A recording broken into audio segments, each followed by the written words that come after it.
Good afternoon and welcome to the reconvened budget hearings for Pittsburgh City Council.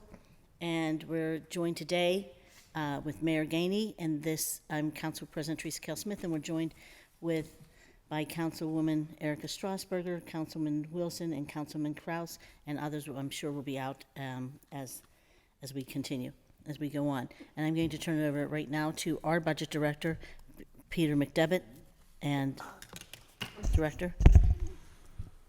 So the mayor's office the mission of the mayor's office is to provide leadership, strategic direction, and administrative oversight to all aspects of the city government operations, and to develop and implement policy reflective of the goals and priorities of the citywide community.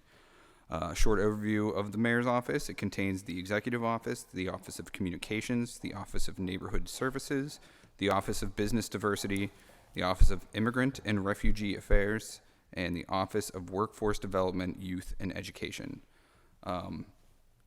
There is a total of 52 full-time employees in the 2023 proposed budget, which includes 41 new positions. The Office of Equity has moved to the mayor's office.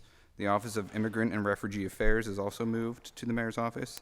Communications has moved from IMP to the mayor's office, as has 311, and there's 5 additional communications positions, 7 additional neighborhood services positions, and 2 additional for the Office of Workforce Development, Youth, and Education.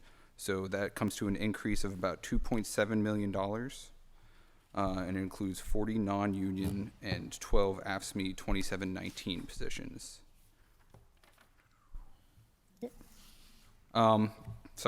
A summary of non-personnel charges. Overall, there's $727,705 increase. The non-personnel budget lines for the Office of Equity, the Office of Immigrant and Refugee Affairs, and some line items for the Department of Innovation and Performance have shifted into the Mayor's Office cost center.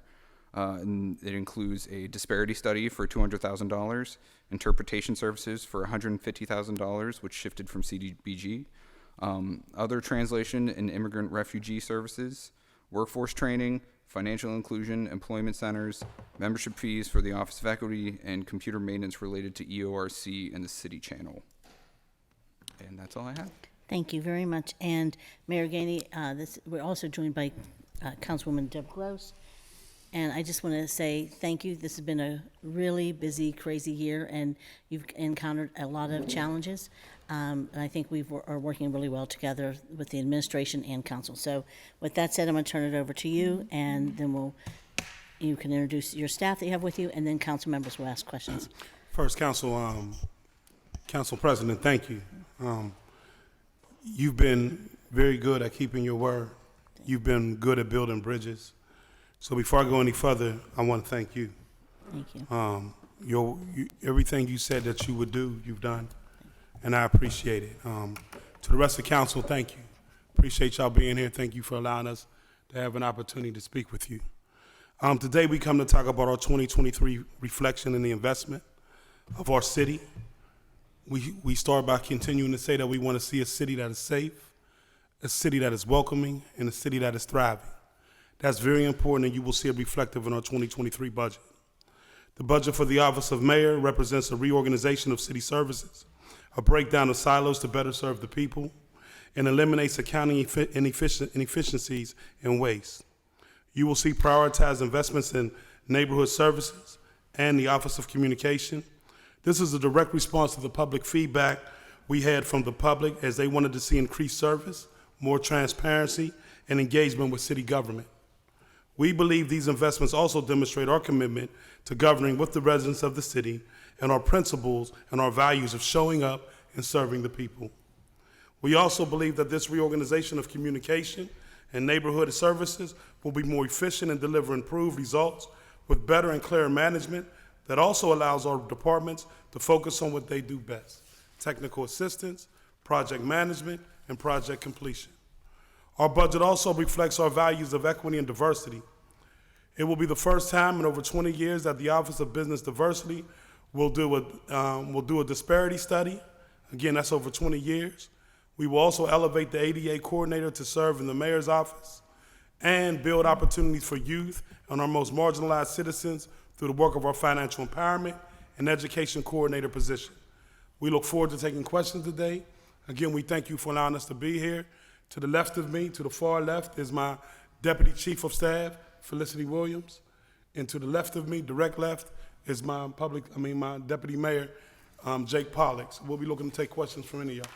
Thank you very much. And we're also joined by Councilman Reverend Ricky Burgess. Members? Do you have any questions? No, it's up to y'all. We're Members? just here to answer questions, Councilman. Members, do you have questions? Anybody have questions? Well, Councilman I'm Wilson. sure we all do. What order All would right, you like Councilman to take Wilson. this? Okay. I'm going to do the way you raise your hand. Councilman Wilson. All right, then. Thank you. Next. Okay. Thank you. Yeah. I just wanted to start with so first off, thanks for being here. Appreciate the work we've done together so far and looking forward to what we can do in the future. This, obviously you can look at this and you can see reorganization of just city government in general and a lot of that coming into the mayor's office. So I just want to kind of pick through a couple things. One is we're used to hearing the Office of Equity. Is that gonna? I don't see that in the list here. And how is that reorganized? Thank you, Councilman Wilson. I will take that question. So we are eliminating the structure of the Office of Equity, but we have maintained many of the core functions. It has been consolidated into one cost center in the mayor's office. We believe that this is going to give us some improved results and realize some efficiencies. For example, when we had multiple cost centers, that required that we would have line items in each of those cost centers for supplies, events, other needs. Right now, we're able to consolidate that into one cost center so that as we don't have to move resources through cumbersome processes, with feedback that we've heard from our Office of Management and Budget. We are also rethinking the way that we prioritize equity in terms of it not just being one shop or one team's responsibility, but really the responsibility of us as a city, as public servants, so the full 3,300 employees in the city of Pittsburgh. And so while the formal structure has been eliminated, the focus and the work certainly has not. I would say that it has increased with the ways that we have made investments, not only in the mayor's office budget, but throughout our 2023 budget. And just to quickly add to that, if you refer to pages 68 and 69 of the budget document itself, the roster for the mayor's office is broken out into subject matter categories rather than one continuous list. So the positions corresponding to the Office of Business Diversity and the Office of Workforce Development, Youth and Education are largely positions that already existed in the Office of Equity that are simply, as Deputy Chief Williams mentioned, just reflected here in for accounting purposes in one cost center for budgetary control purposes, but still continue the work as she mentioned. In terms of keeping track of complaint, basing on a complaint basis, and I'm referencing the sick pay, keeping up with that. In the past, we've looked to the Office of Equity to make that to take in those those complaints and to figure out enforcement. How would that be handled? You will see reflected in our budget that we are adding a new position as a compliance coordinator. That compliance coordinator will work with our executive advisor on legal policy to make sure that administrative compliance for things such as Paid Sick Leave Act, abortion access are administered. And then you mentioned the study on disparity. Can you expand on that? Yeah, I can talk a bit about this one. So as the mayor mentioned, actually I'll take a step further back. For any public agency, a municipal government, state government, to have a MWBE procurement program, a program that establishes goals for the utilization of disadvantaged businesses on the basis either of race or gender or veteran status, actually, in their procurement, a disparity study is necessary. That's basically the factual basis that the federal government looks to for us to say we have calculated that businesses with certain types of ownership face structural barriers to fair competition in our market. And we've quantified that barrier, and so we can establish goals for the level of inclusion for businesses that have those characteristics in our purchasing. The city's current disparity study, as the mayor mentioned, was conducted in the 90s. It's more than 20, slightly less than 30 years old. For reference, the industry standard is to update your public agency's disparity study every 5 years. So we're well past the kind of expiration date of our current study.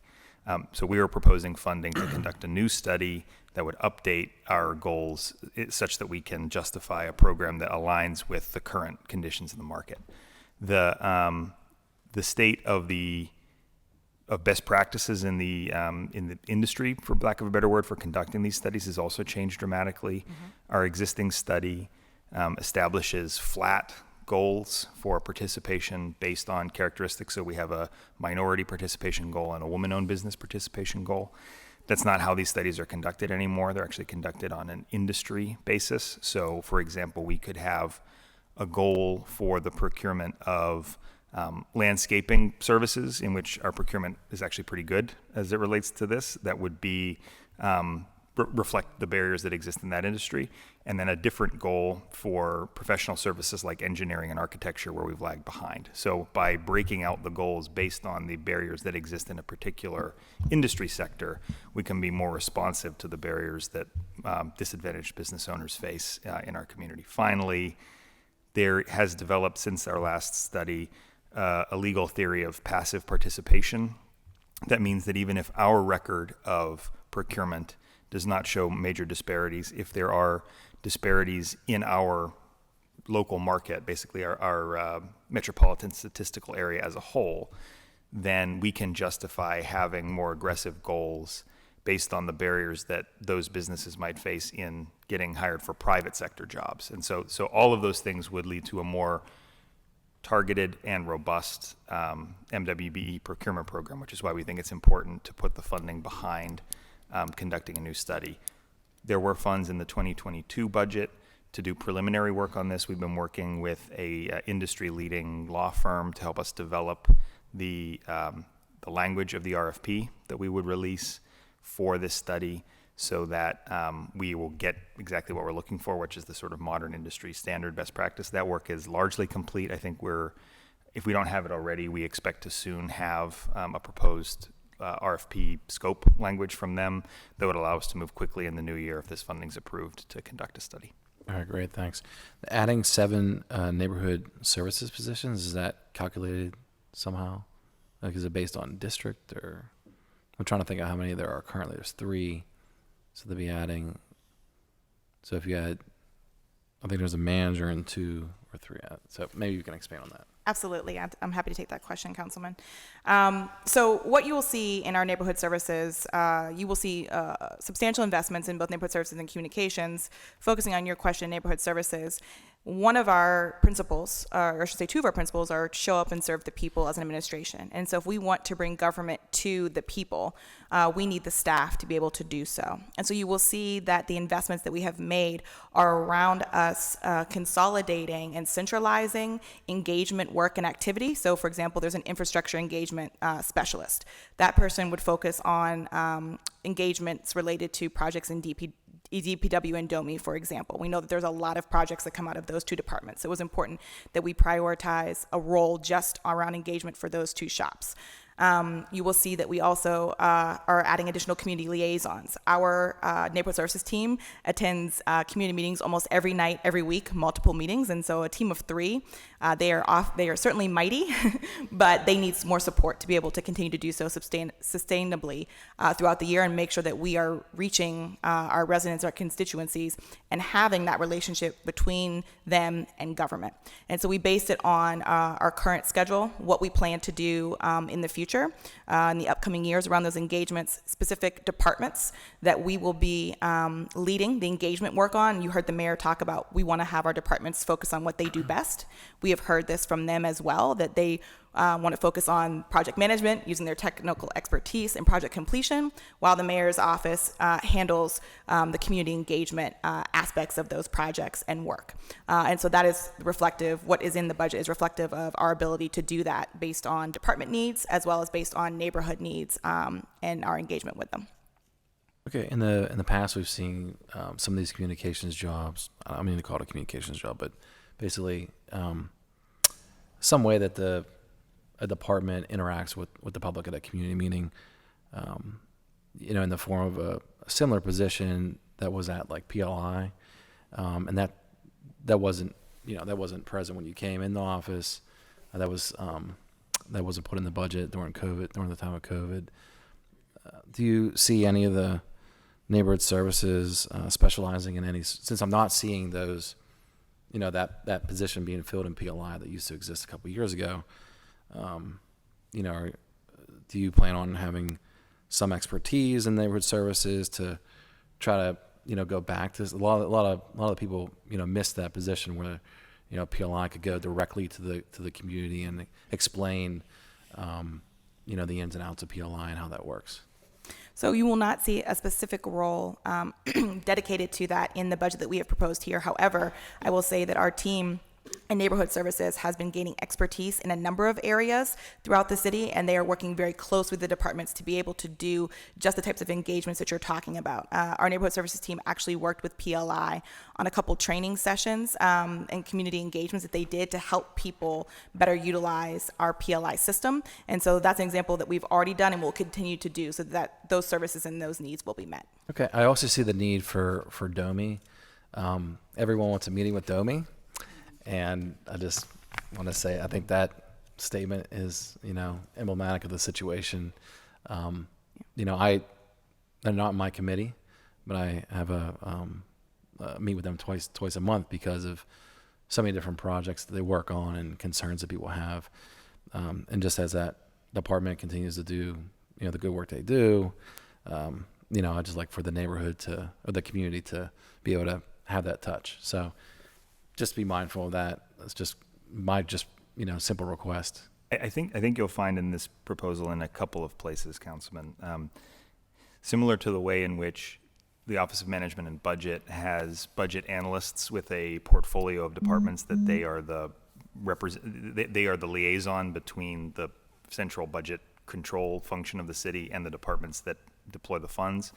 Or the way that IMP has business service representatives that then are assigned a portfolio of departments that, if you're in DPW or you're in OMI and you have a computer issue, you have a designated person to call.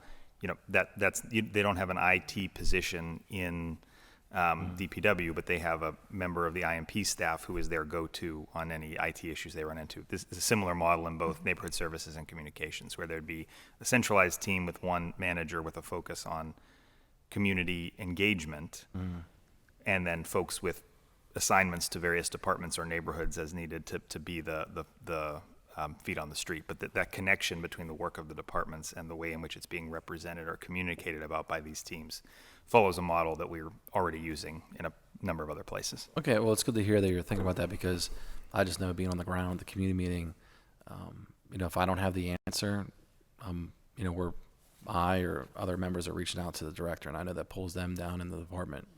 And so someone on the inside that, has that knowledge that can convey that at the meeting is critical. So, Absolutely. That is the concept. Yeah, we don't want to pull down.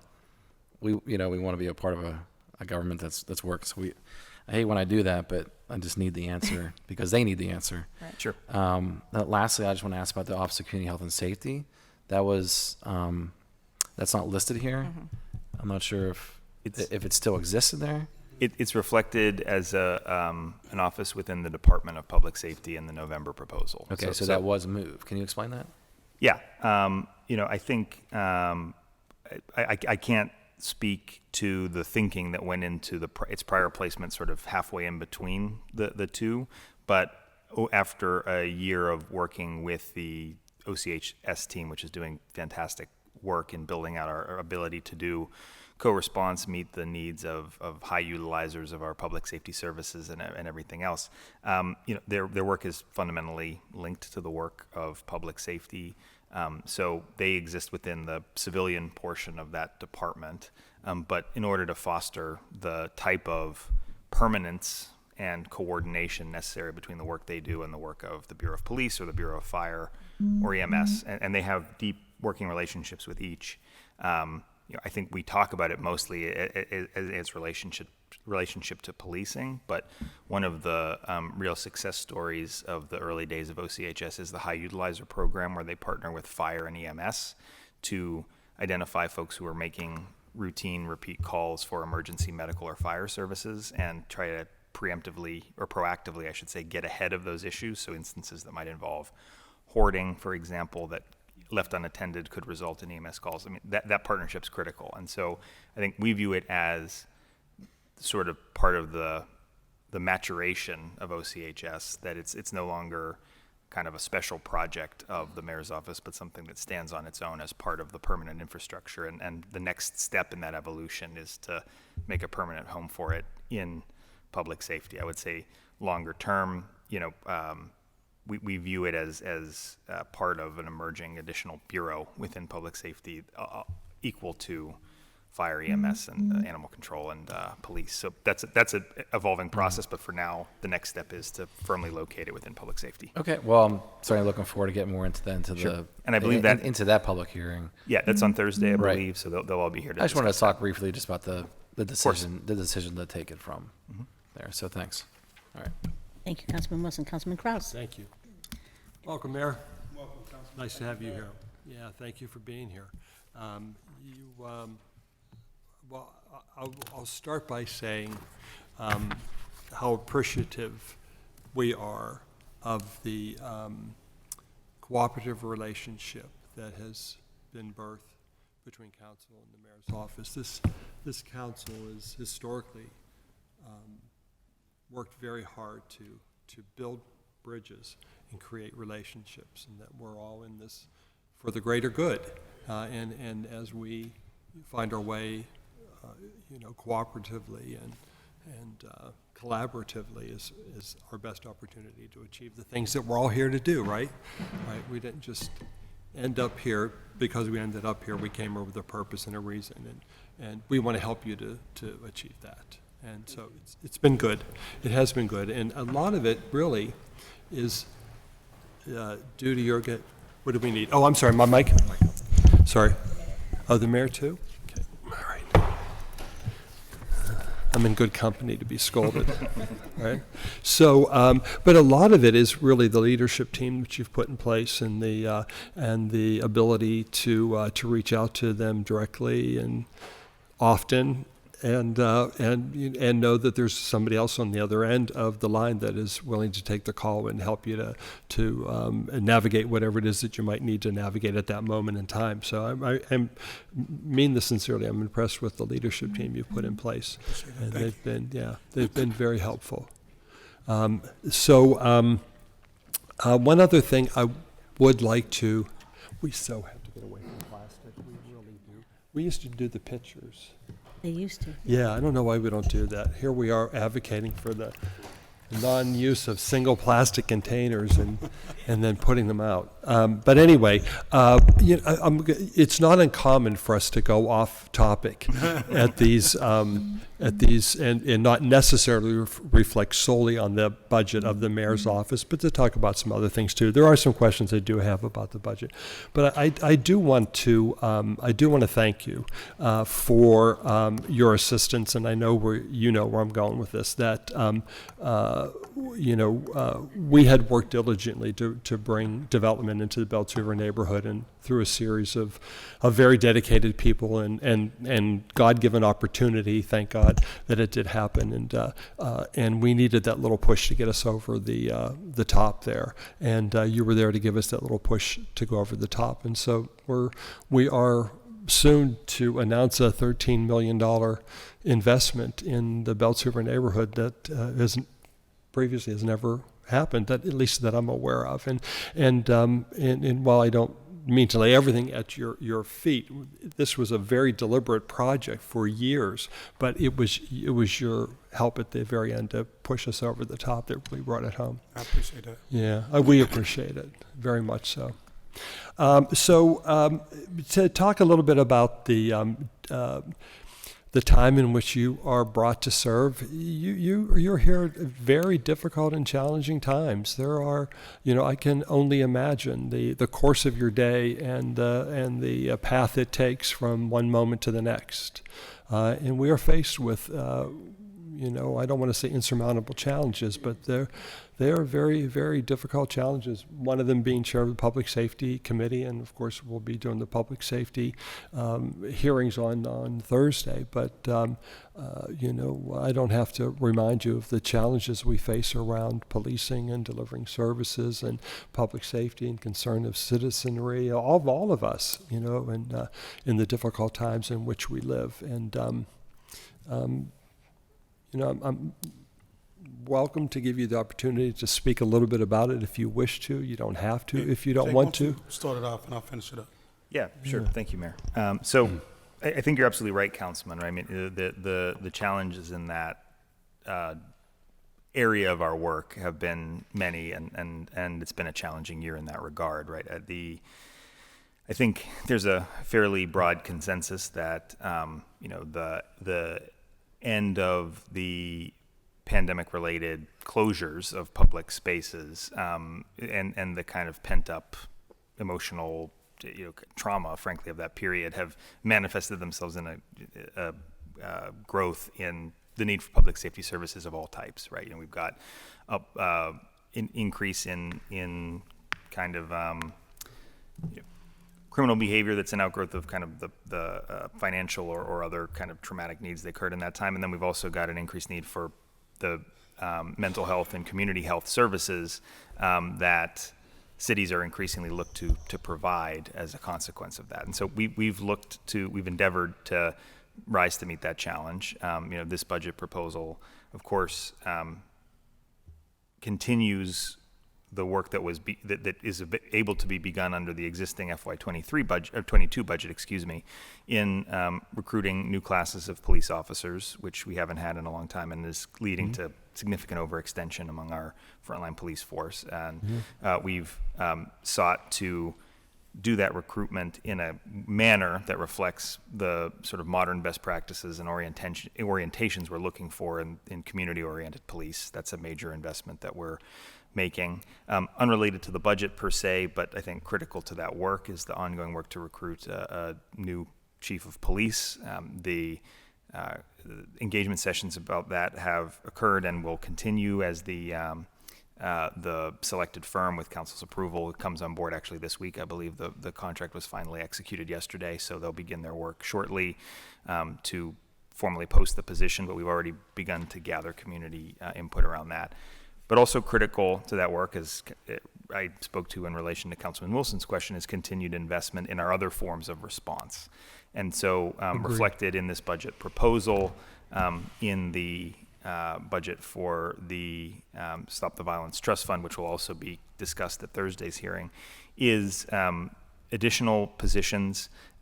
In particular, I'd like to highlight the creation of a trauma response team. So the existing infrastructure of the city in the aftermath of a incident of violence primarily includes police, whose primary function is to secure the scene and begin the investigation of the crime, paramedics, whose role is to treat the injured victims, if there are any, and then our GVI team certainly does a really important job in responding to the community ramifications and ripple effects of an act of violence. But something that was missing from that puzzle was a dedicated staff to respond to the very acute needs of family members, relatives, partners, or victims themselves in the fortunate circumstance in which they're a victim of crime, but not killed in the process. And we didn't have someone to fill that need, and right, this is something that the court system, frankly, learned a long time ago in having victims advocates to correspond to the prosecutors and defense attorneys. Right, those folks were duking out the case itself, but no one was there to kind of coach the victim through the process.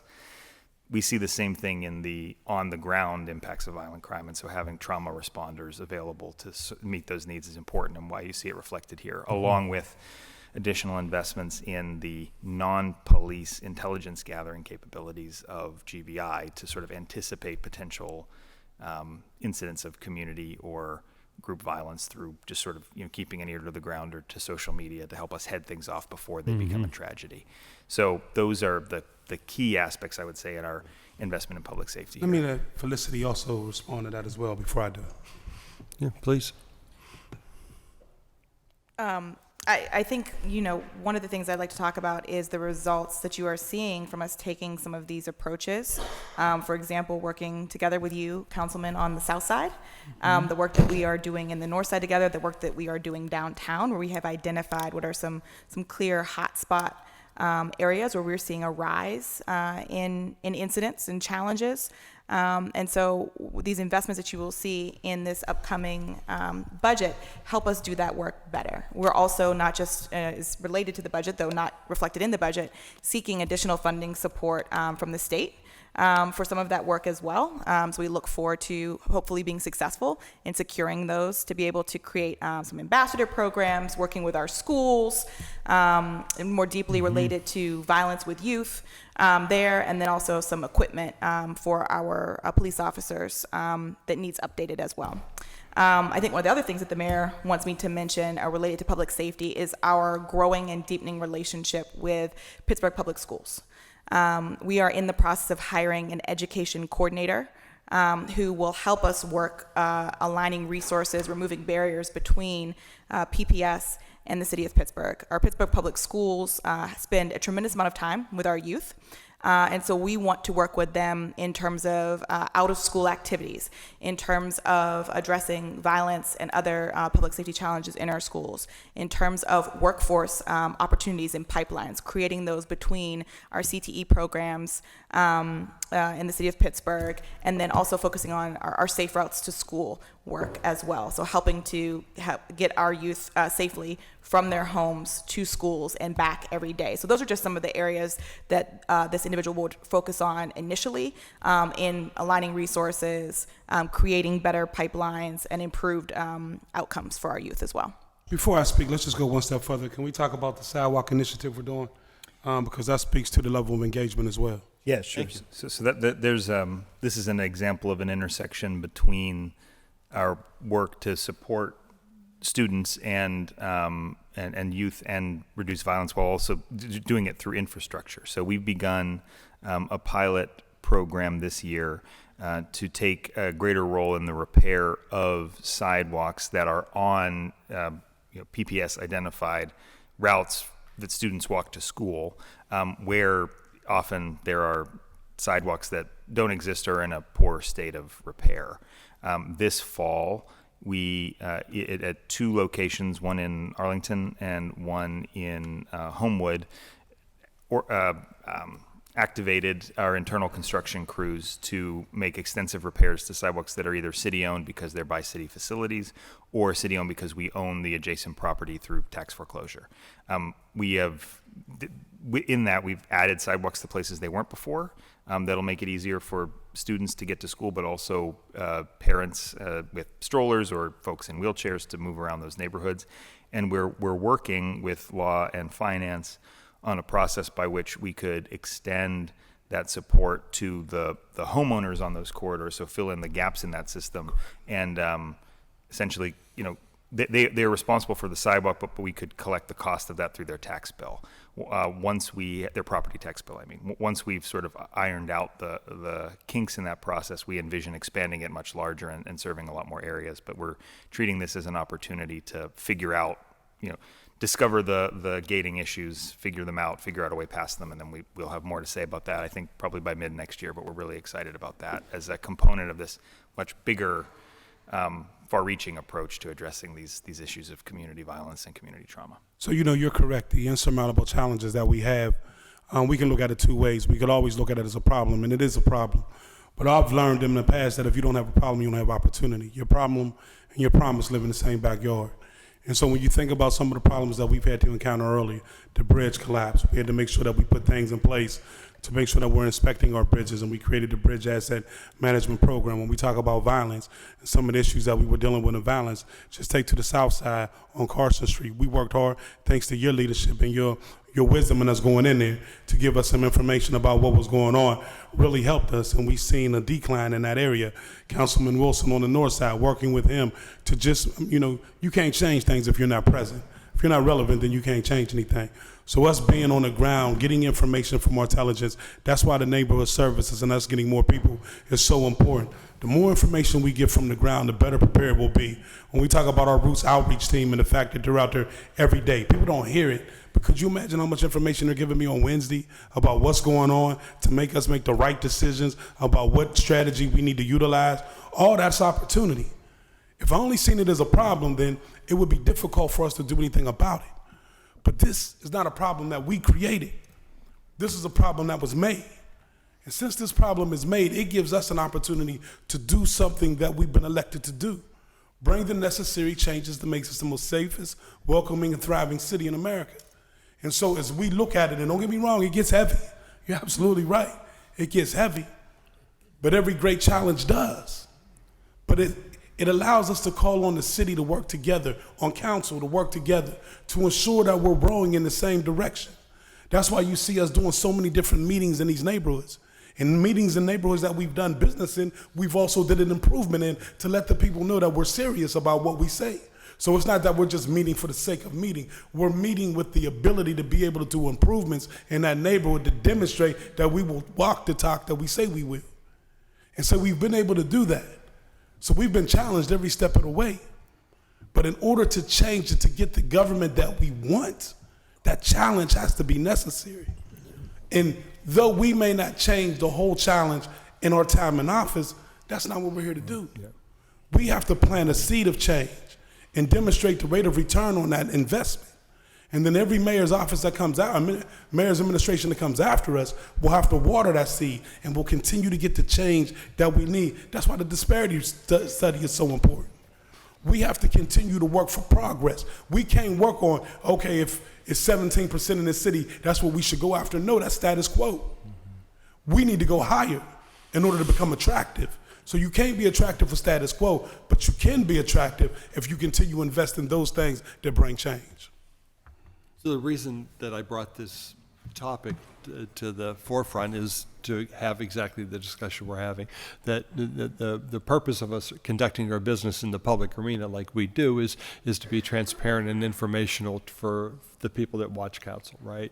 And for people to understand the complexities of the challenges, that there is not this simple, easy answer. Oh, yes, there is. If we just did A or B, we would be fine. And it's not. It is the preparation for this moment in time and the immediacy of the moment of what is happening right here and now, but also being cognizant of the, as you said, Mr. Mayor, planting this seed, right, that is going to bear fruit from this day forward, and being prepared for challenges that are yet to come, right? And being able to balance all of that at the same time, especially in a politically charged environment, which is not always the easiest arena to operate in when you're focused on just elevating the greater good, right? All those things come together at one time, and to sort of put the cherry on the sundae, it all comes down to the funding, right?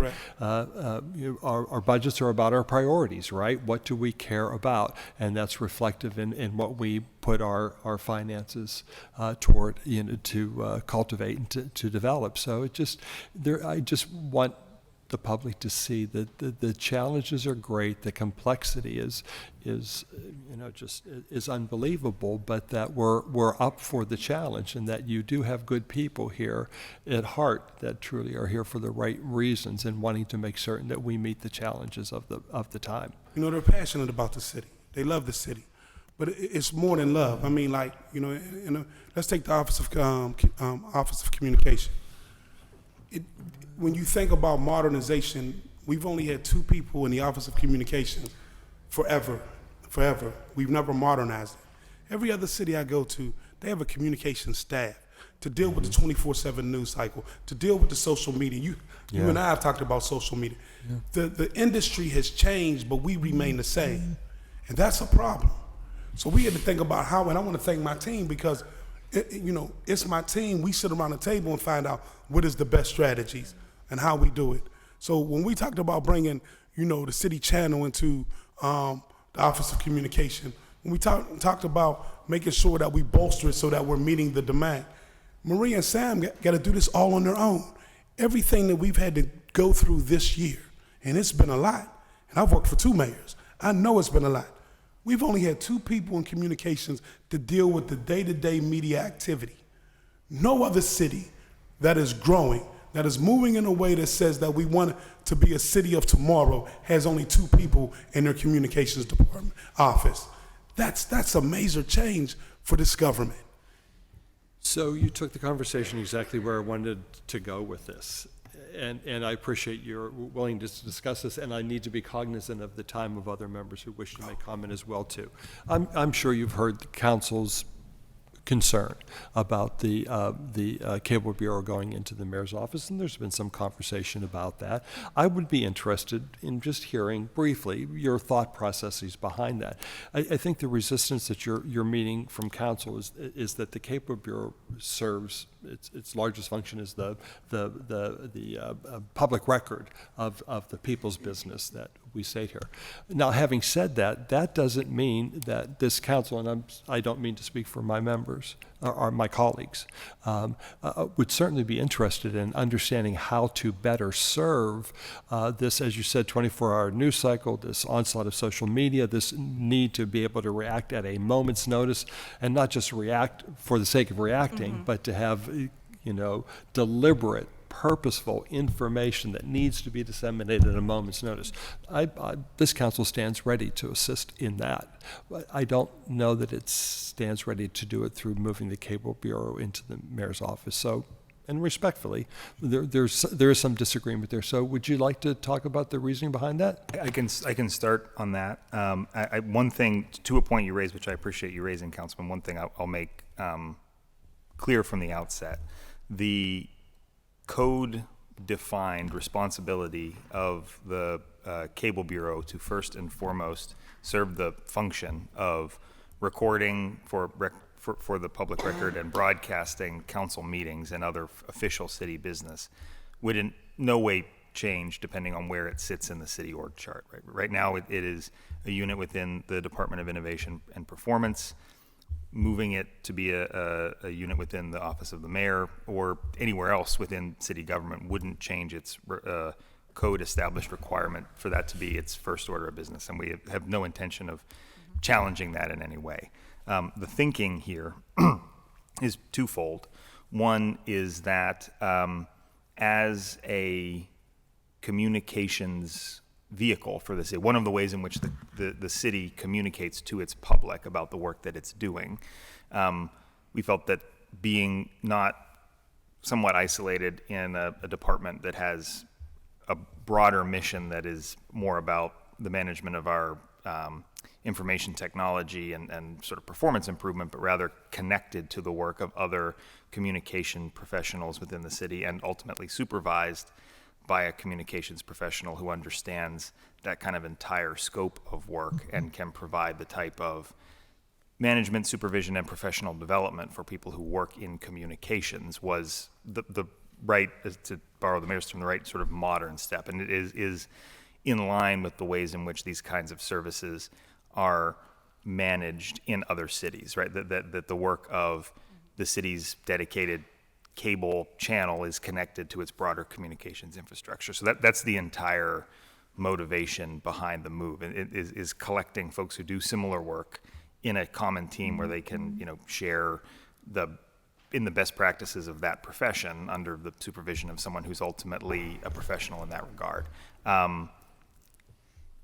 That the Cable Bureau, the print shop, the other business units, that would be collected there would continue to do exactly what they do now under our proposal, which is serve the needs of all city departments or entities, including council, in the same way that they do now, but in one kind of cohesive team with the kind of leadership that a modern communications organization or division requires. So that's the thinking behind the proposal. Yeah, I'm sorry, Mr. Mayor, did you have something to add? I'll wait to respond after the. No, please, go ahead. Just building upon what our deputy mayor was saying here again, Director Norman is a wonderful IMP director. She does a fantastic job, but she herself has expressed to us that she is not a communications professional. And so you heard Deputy Mayor talk about the guidance, direction, professional development that comes with having a management team and being part of a team of other fellow communications professionals that would allow us to see increased opportunities to really tell the great work that City Council is doing, the City of Pittsburgh and our departments are doing, as you said, not just being reactive to news cycles and inquiries, but able to really tell the story of the work that we're doing, tell the story of the City of Pittsburgh, better engage with our constituencies and residents to make sure that they are better informed about what their government is doing. That's some feedback that we've heard from the public, is that they want to have that deeper relationship with their city government, to be better connected to it, to be better informed and have that transparency. And we think we'll be able to realize those improvements there as well, working with our wonderful Cable Bureau team. And I tell you what, just reimagining how we utilize that tool is great, right? So we had a couple community meetings. We had one in Homewood, we had one in Hazelwood, and the feedback that I received personally from people that when we blasted out, look at it on Channel 44, whatever, was phenomenal, because they seen their neighborhoods being represented. They seen the meetings happening in their neighborhood. They got to hear about issues. And then what they do, they end up contacting us saying, hey, here's something else to think about. So that level of transparency has been great. And see, that's why we say, how can we reimagine what we can do to better connect with the people? The more we create engagement tools, the better a city we're going to be. And they're a major part in the engagement tool to make sure that we're reaching the people, not only just talking about what's going on, but educating the people about some of the things that's going on in their neighborhood. The response, Councilman, has been tremendous. And we want to continue to make sure that work works. We don't want to interfere with council, nothing that council does. We're 100%. But where we can uplift this city, where we can show it in a different light, we have a responsibility to do that. I'm going to stop because I know other members really want to speak, but I would like to end with this in that, well, and then maybe one other thing, and then I promise I'll stop. But the council is always cognizant of the fact that we all have expiration dates, and we are honored to serve for a specific period of time, and then as the democracy works, we entrust it to the next person that comes along to do it. And so when I legislate, and I think I speak for many of the colleagues that I serve with, we don't legislate for this moment in time, but we try to imagine the aftermath of decisions that we make, and to make certain that the decisions that we make are not just reflective of this moment in time, but for future generations as well to be. And so the idea of communication existing solely in one branch of government, not just solely executive or solely legislative, is not really in the best interest of the population as whole. I will argue again that this council stands ready to assist in as you say, uplifting and communicating in every way that we can. But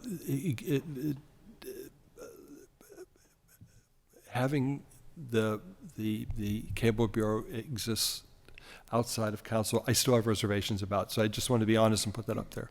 But we have time to communicate, and I'm happy to do so. Councilman, if I could just respond to that, because I think you raised some really important points about how we think about the future. And that really, I think you've heard from the mayor, is how we've planned this entire budget. But specifically here today, thinking about the mayor's office, being mindful of, again, how we as a city catch up to what we are seeing are the structures in other cities that are growing and modernizing. And so, looking at the services that they provide, right now it does sit outside of council in the Office of Innovation and Performance, one of our departments, very similar to the work of any department in the city of Pittsburgh. And you opened up talking about how you've had such great partnership with the mayor's office and the accessibility that you've had and the leadership team that we have. That's something that would continue with our Office of Communications, bringing the Cable Bureau into that shop. And it would not just serve, as you heard both of the mayor and deputy mayor say, just the mayor's office, right? We want to serve city council. We want to serve the entire city, including our neighborhoods as well with this service. So you make my point for me respectfully, in that we know at this moment in time we are dedicated to that principle. We don't know in future generations that there would be the same dedication to that principle. At this moment in time we are. But to think about the future, we're not 100% certain how that might be. I'm dominating the conversation, and I apologize. I really want to stop, but I do want to thank you sincerely for stepping up to the challenge. These are difficult times, as I said, and it is not for the faint of heart to step up and say, I think I can lead, and to put yourself out there and say, you know, I have an idea or I have a vision, and I think I can lead. It takes in a tremendous amount of courage in this day and age. So I just want to thank you. I appreciate how much you're willing to do that. And again, this council does stand ready to assist, and in a cooperative manner. We may have some, give and take. We will have some give and take. We will. Let's just say it. We should. Thank you, Mr. That's Mayor. every great relationship. Right. We should. Thank you, Mr. Mayor. Thank And you that's what I appreciate. I'll be honest. Yeah. Councilman, you and Council President, you have always provided some food for thought that we might not have thought about. And we appreciate that, because we also take that into consideration when we're planning. And there's some things that we had to learn this year. I'm dealing with the amount of issues that we had to deal with. There was a lot we had to learn on the go. But I want to talk about this cable as we go forward, because I think that vehicle can help us. It can help us. Revelation is good, but we can't keep it in a box. We got to let it out. We got to show the city what's going on. And the more we show this city what's going on, trust me, the more we will change it. Thank you all for being here. And colleagues, thank you. I appreciate Thank you you. allowing me the Thank you. time. Thank you, Councilman. I'm going to take a photo because this could be your last one here. But, No, it isn't. I have one more. oh, no, okay. That's Thank you. And thank you for announcing for me, Madam President. I meant for this one, for this particular meeting. Oh, I'm sorry, Councilwoman Gross. Councilwoman Gross, I'm sorry. We get on camera here. Welcome, everybody, and I really Welcome. thank you for being here, and also for all of your good work all year. As everyone said, these are still really trying times, and there's a lot of need. There's a lot of need out there, Pittsburgh and a lot of cities are feeling the pinch, and I guess I'll follow up a little bit on the new positions that are here in the mayor's office and the communications department, by asking the question maybe a little differently. So the mayor, in a strong mayor form of government, which we have now, right? So like all city functions report to you. Every city department. So currently, the Cablevision department is in IMP, and IMP reports to you. They don't really report to us. They're accountable to the public, to us, but you all get to appoint the directors, and you can either do the work that we budget for or not do the work that we budget for. This is just our form of government. And so the choice to move it into the mayor's office, or to propose it moving into the mayor's office, where we kind of understand the mayor's office, as opposed to the other city departments, to be where you kind of consolidate policy and strategy and budgetary priorities, really. You're kind of the font, like the fountain of where like the new ideas kind of come into, and then kind of have to get worked and mechanicked out to get into implementation. How does that fit in? Like, so why move communications in-house, as it were, right into the core team? So I can respond to that. Thank you, Councilwoman. I think to your description of the role that we see of the mayor's office, what we see when you look at our vision and the role of the mayor's office is adding to those items that you just listed as well as constituent services / engagement, however you want to refer to it, and then also communications to make sure that we are communicating the great work that we are doing together as a city. And so we would see that it fits in that way in terms of having a centralized point. You heard Deputy Mayor talk about this earlier in terms of how our Office of Management and Budget works, how our Office of Innovation and Performance works, where there are individuals who are not, a technician in each of our departments, but are centralized in one team where we realize those efficiencies, where we have improved results and outcomes, where they have the better aligned management, the professional development, the direction, the guidance that happens day to day through the consolidation of those teams. And so I think, as I started out saying here, part of it is re-envisioning the role of the mayor to meet today's challenges and to meet also today's requests from our constituencies. I think we saw through COVID-19, people in some ways were able to access government better and more through saying, I could do that in my home. And we want to continue that level of access and grow from there beyond that. So you'll see, as the mayor talked about, our ability to, have the communications teams, staff, community meetings and go out with us to the neighborhoods. That has increased and improved access, and we've gotten good feedback from that. You will see how we've structured the communications team to add additional team members to support what is not just reactive, as I talked about earlier, but really proactive and engaging to share the transparency of what is happening in the city. So I think that's part of what it is, or kind of what the vision for us as administration is as the role of the mayor.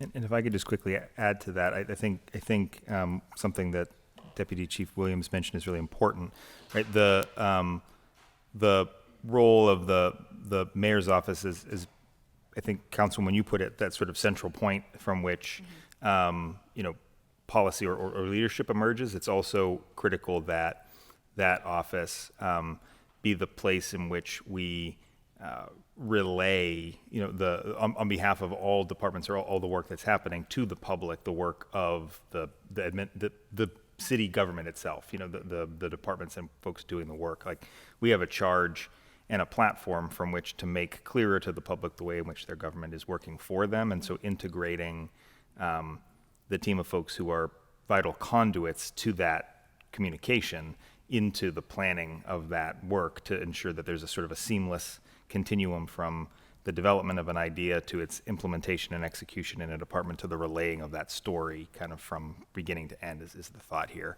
And if I could just reinforce a point that you made, which I think is a salient one, our form of government, the way I like to think of it, is that the management of the day-to-day work of all city employees, apart from those that work for council directly or the controller directly, comes from the mayor, but the oversight and the accountability for all of that work, including our work, comes from council. And so whether as part of IMP or part of the mayor's office or anywhere else, that oversight function is equally important and equally valid and equally available wherever something is located. So I thought that was a very valid, really helpful point.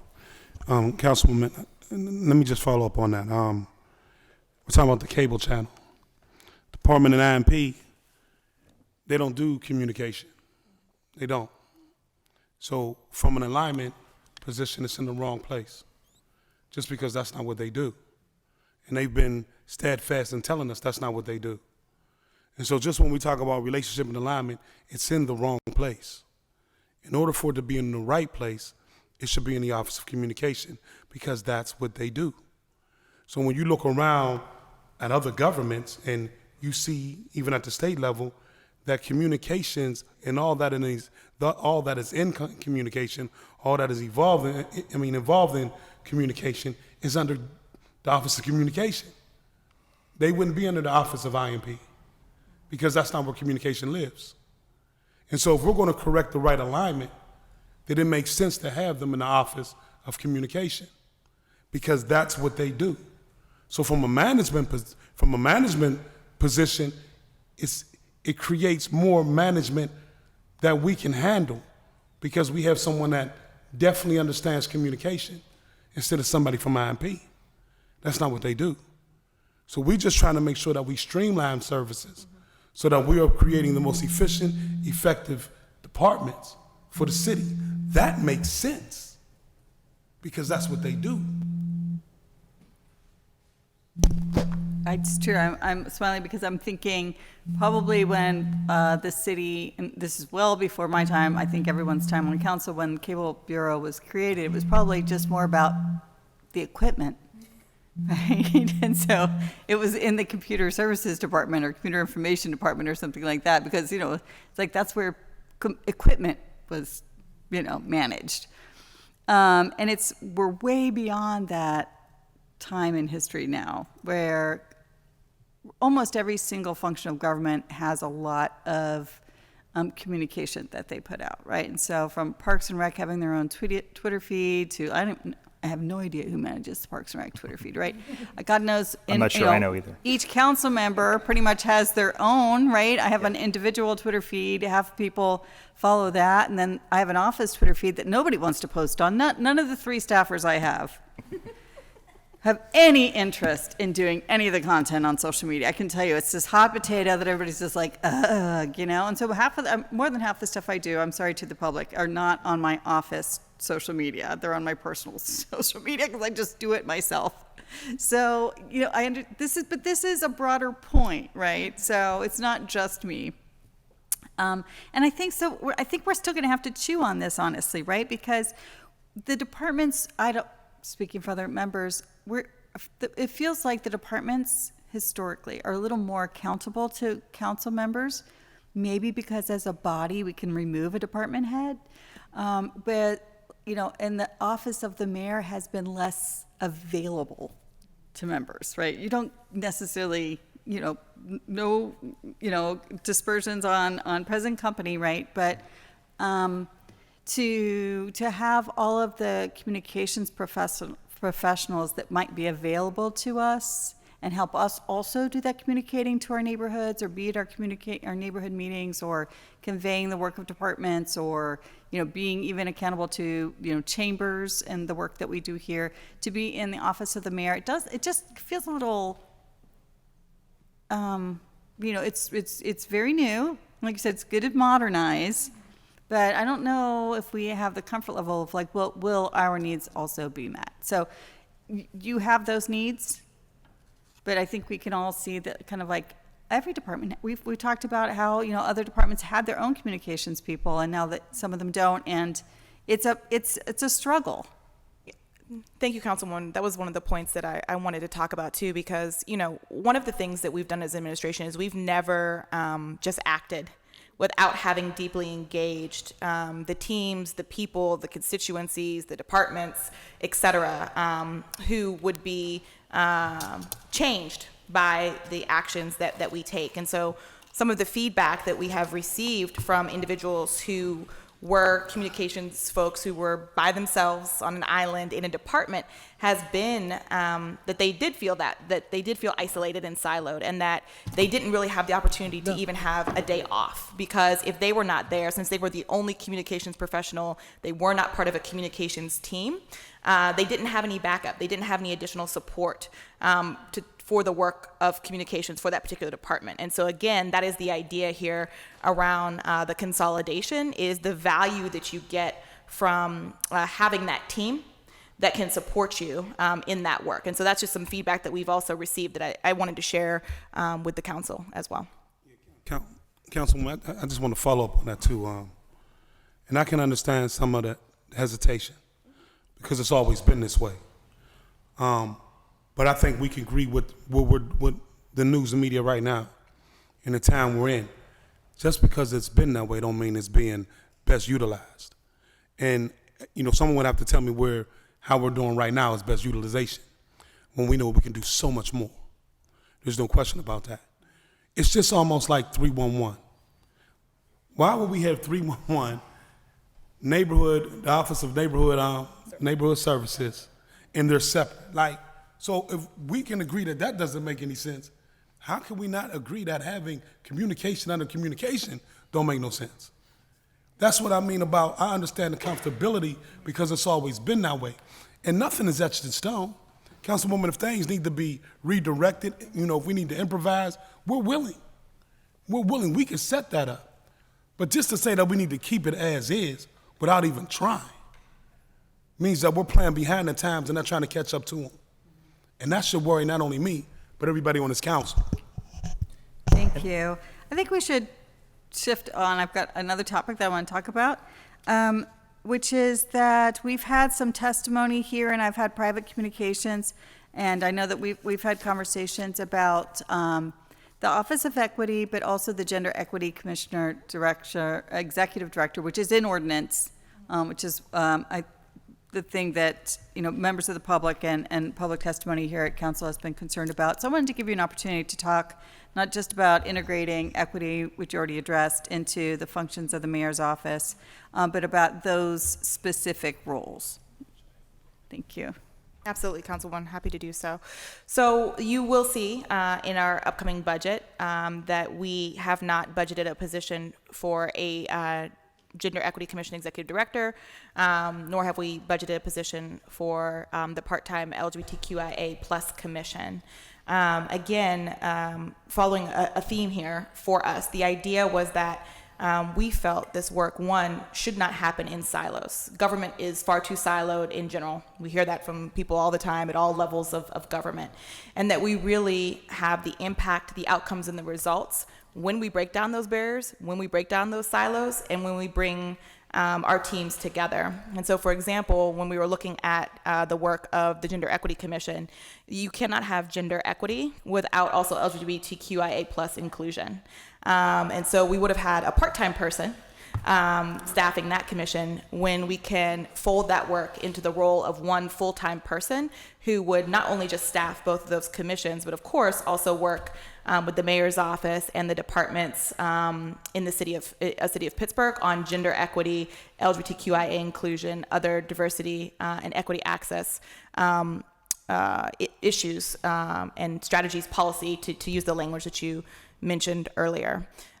We also want to ensure that we are, as I talked about kind of a little bit about our broader strategy, that we are shifting the work where the work and the responsibility should lie. It should not lie with even just those two individuals, right, as it was previously structured. The work really is the responsibility of our entire city to make sure that this is a welcoming space, that is inclusive, and that our constituents have access to city government, and that their city government serves them.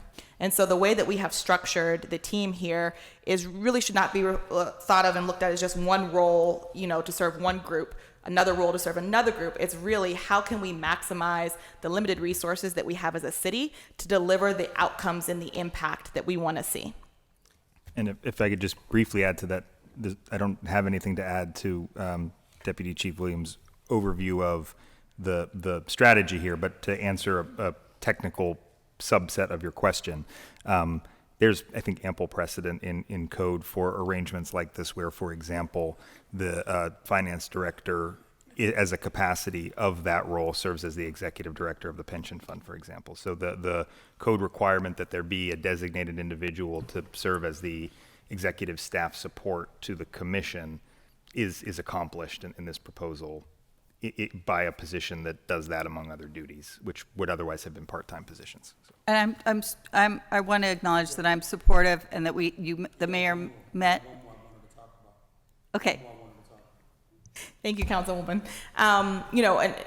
To give an example of one of the ways in which we are doing that, where it's not just one particular commission's responsibility, again, not just one particular role, is that based on the 2019 Gender Equity Report that we know came out, as well as our lived experiences of our diverse administration, we hear the narrative all the time. We know the data about Pittsburgh being one of the worst places for Black women in the country.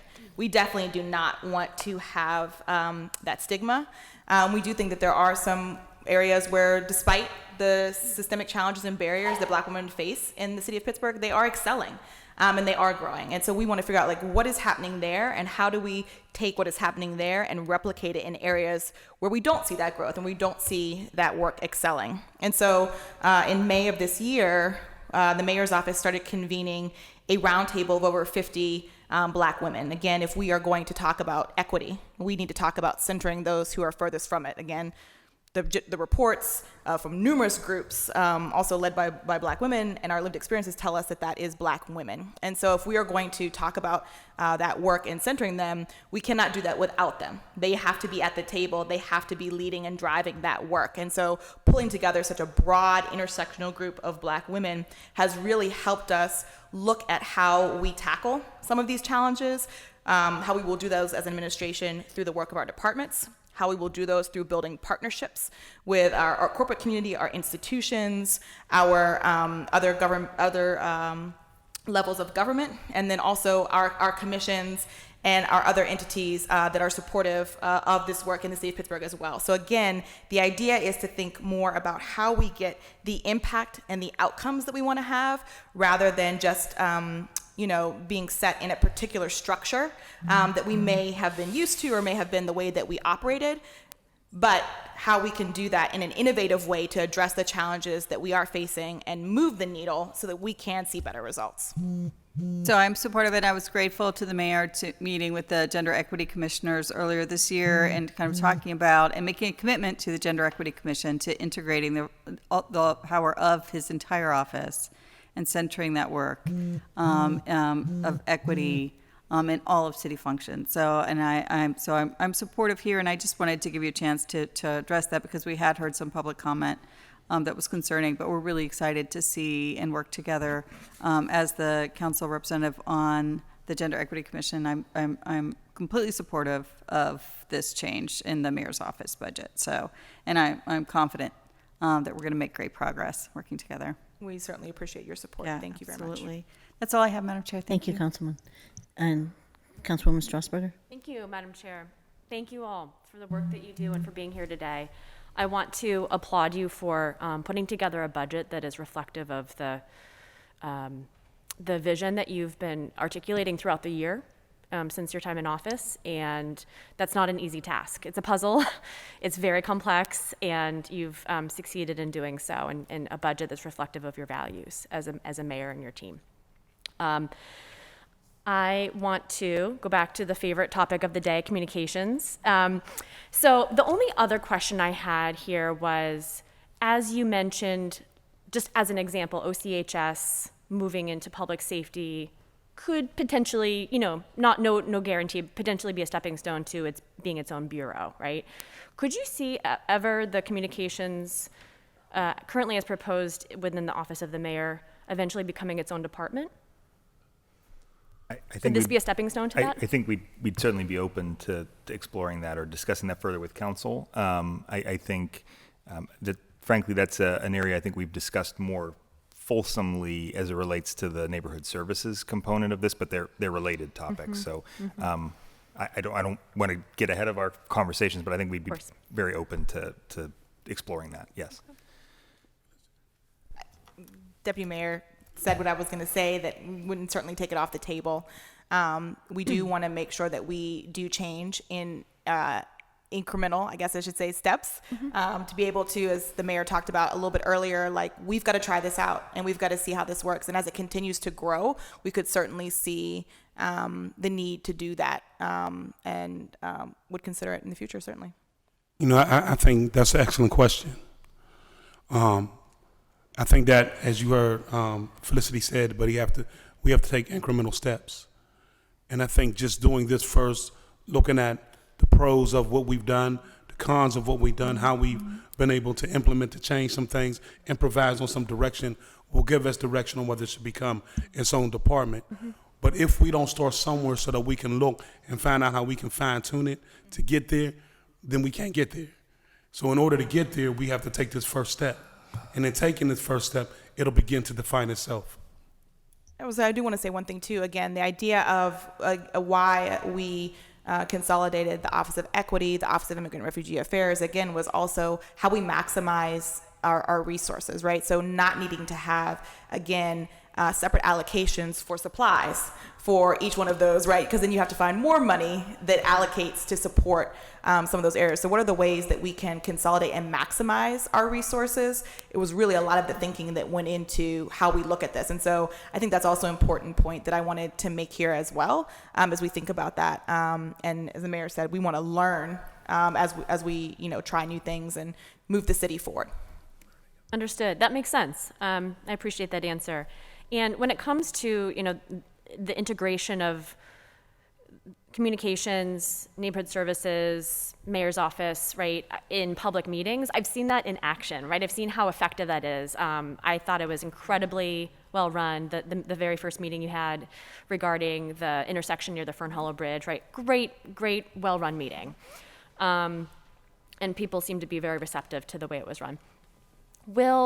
In the current structure, will council have access to that as part of the meetings that they're holding, whether jointly or on our own, or is that purely going to be serving like the mayor's initiated meetings? Or have you not? If you haven't discussed that, then I don't want to put you on the spot. But yes, well, I mean, so of course, the way that any of our other departments function in ways that serve our city council, again, I think we have to think of ourselves. We are one city. And the work that we do together is often, through any of the other departments would not be any different than the work that we do in the mayor's office. As the Councilman Kraus spoke about earlier, the partnerships that we have had, we would continue to have those partnerships with our city council team. Of course, we have to manage time, right, and the many hours that people put in, but I haven't seen that be a problem for us as an administration in any other departments throughout the last year, and I think we would be continuing to do that relationship in any of these areas as well. thank you. No, I don't have anything to add. I don't ever want to hold any department or any of our office back from you. That's not the goal. To me, that would be counterproductive, not productive. Being productive is making sure that what works for us works for everybody. We're one city. And so doing it and looking at it from that perspective, anything that we have, we would definitely want you to be able to utilize. We can talk about how we do that. Matter of fact, we wouldn't do that without you. We would come and talk to you about how we can best do that. Because I believe it'll make the city better. And so going forward, you would never have to worry about us doing something to keep any department or office from you. We will make sure that when you call, they respond. And then going forward, if you have, something to, hey, Mayor, whatever. It's a running joke in my office. We want to hear you. We want to hear you. All of the best decisions is just not in our office. That's why we want to do this. A lot of the decisions and a lot of the intelligence we got came from the neighborhood. Councilwoman, I'm very big in community engagement. See, I believe in it because I believe it changes things. I've watched it. I've witnessed it.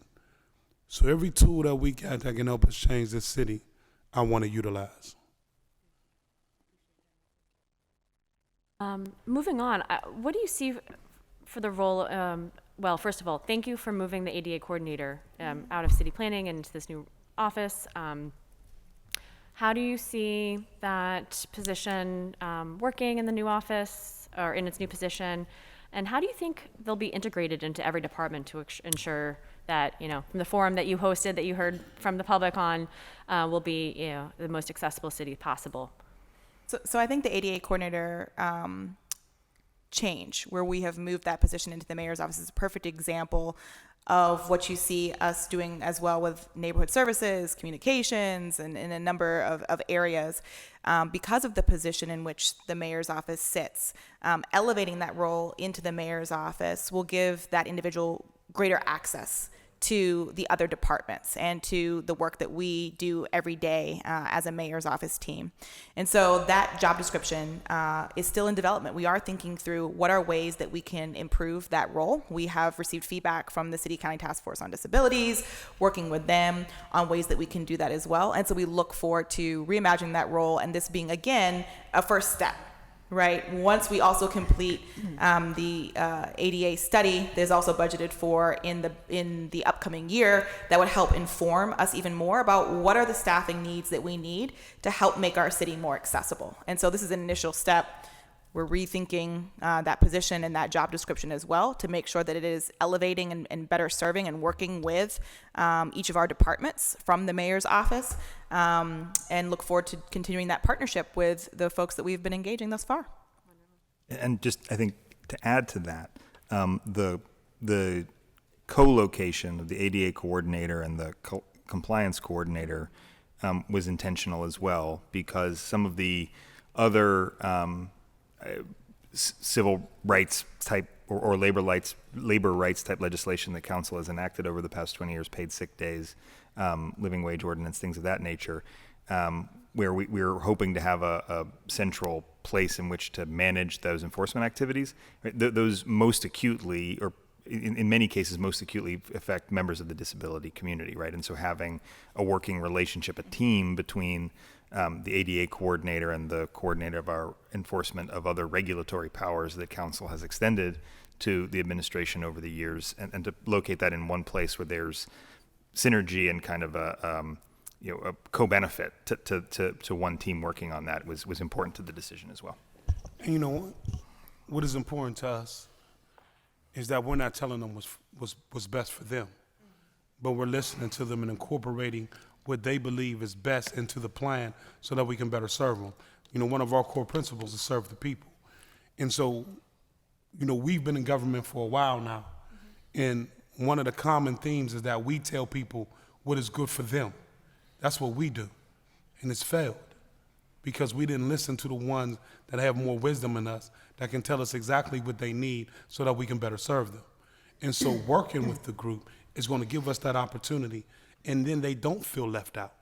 They don't feel that no one has listened to them. We made the first move that they recommended, moving into the mayor's office. That's what they recommended. And so to demonstrate that we're listening, we moved it. The next step will be another meeting with them and talk about, you know, some short-term victories. We want to gain momentum. You know, we don't want to do anything that is so large that we can't sustain it because it grew too fast. We want to build the momentum so that we're managing growth as we go. And so the next meeting will say, what else can we get done? Let's look at some of the short-term initiatives, find out what we can do, and let's get it done. That lets people know you care about them. And that's the message we want to send. Appreciate that. One last question, it should be pretty short. Very enthusiastic about the disparity study. It's a long time coming, as we know, and I know that we can't really do much. We don't have the ability to do what we really want to do without an updated one, right? It's very difficult. So what I wanted to find out, though, is there was an ordinance that City Council passed last year or 2 years ago. It all blends together. I can't remember anymore what was what when, but that it allowed for the commission to consider self-registered LGBTQIA plus businesses. And I wanted to make sure, since it wasn't mentioned, that the disparity study would take that into consideration and allow for it to be its own consideration, even at the level of veteran-owned businesses. Absolutely. So I'm actually really excited about the work from our Office of Business Diversity that's been led by Chuck Durham, our manager there, to build a partnership with the Three Rivers Business Alliance, working on improving outreach, getting LGBTQI registered businesses into our system. Earlier this year, we actually did a event with what we are calling our multicultural diverse chambers. The Three Rivers Business Alliance was one of those chambers among many for which we had an event to help teach how to access opportunities in city government. We were very successful in that. I think we had about like 60 businesses that registered just after that one session, new businesses that are interested in doing business with the city of Pittsburgh. And so that's absolutely included in this work, and I'm happy to continue to build out the connections and relationships there to bring LGBTQI plus businesses to do business with the city of Pittsburgh. They were at the table when we met with all the chambers. The key is these chambers don't even know each other. Yeah. So number one is just to get the chambers to know when we understand that the Pittsburgh chamber is the biggest, but get them to understand and recognize and have a relationship. That's number one. Number two is find out how we can do business together. So Matt Smith has been great. He's been at the table. Phenomenal job. We're moving that as we go forward as well. So just continue to build the type of relationships that advance change. That's how we're going to be able to improve all communities as one. Appreciate that. Thank you all. Those are all the questions I have. Thank you, Councilwoman. Councilman Burgess? I'll be very brief. I'm both a scholar and a fan of film. And so there's a film that's a favorite of mine, 1968 film based on a 66 play called The Lion and Winter. And I've lived long enough that I'm now about Henry VIII in the end of his life. And at council, I am now that lion and winter, right? I'm the old man. Hopefully still active, but the old man on council. And I have lived long enough to see African American become lieutenant governor, African American becoming the first congressperson and the first black mayor. I have lived long enough and been on council long enough to see that. I'm very, very proud. My father, I remember the day Obama was elected, my father sitting with his hat on and just crying. And so for me, to see the mayor, to see Ed Gainey be the mayor and to do all those functions, sometimes it brings tears to my eyes because I've lived long enough to be able to see that, and I'm grateful. So I'm grateful, and I also have the privilege of him also being my constituent. And so what I want to say is thank you. Not just for the budget, and we'll get through the budget stuff fairly painlessly, I think. And most of it has my support, whatever that means. But I am grateful really for the opportunity. I have mostly worked with the Jakes, right? Most of my time has been with Jake Pollock and Jake Wheatley, and I know that that has occurred because of your leadership. And I sincerely want to thank you for the opportunity to do a few of the things I do well, which is probably development a little bit about public safety, and to work in partnership with the administration has been a great privilege of mine to be able to serve somewhat. And so, yeah, and so to the extent we can help moving forward, both here and at the time I have left on council, we are here to be supportive. Again, I am that old lion, right? Most of the time I can't move, but every now and then I can roar. But I am also very proud. I'm very proud of the way the administration, Mayor Gainey has been talking to me about social media for what you've been trying to school me on social media for what, 15 years now, but I do think he's right in terms of, I do think the right part is, and I have learned, and I'll say this publicly, you're right, I have watched the public engagement process, and I do think that's right, that the more you engage people, the more you make them a part of the change, the more you empower them, the greater our city becomes. In 2009, I think, I first started talking about a city for all. I think 2009, and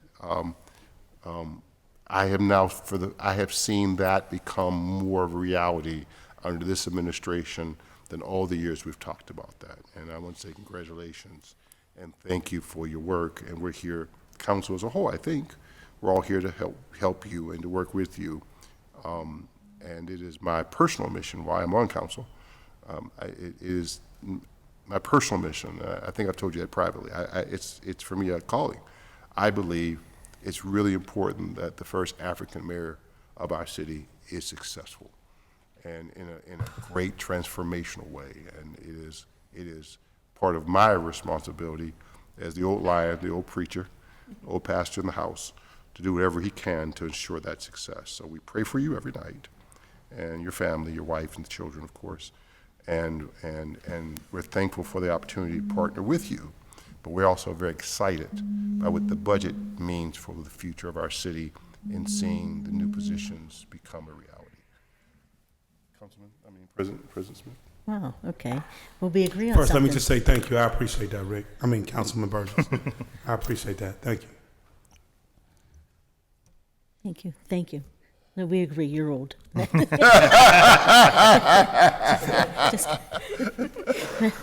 But again, I want to thank you on working with your staff. I mean, you have some really amazing people over there. And I want to thank Jake for taking phone calls all hours of the day and night and on the weekends and when I'm really crazy and need talked off a ledge a little bit, he's right there. So thank you. He's my therapist too. Anytime. But anyway, I seriously, I want to thank everyone in your office for the work that they do. But you're a tough act to follow. So I mean, you really are really one of the nicest people I've ever met, and I think that makes us want to work with you so much.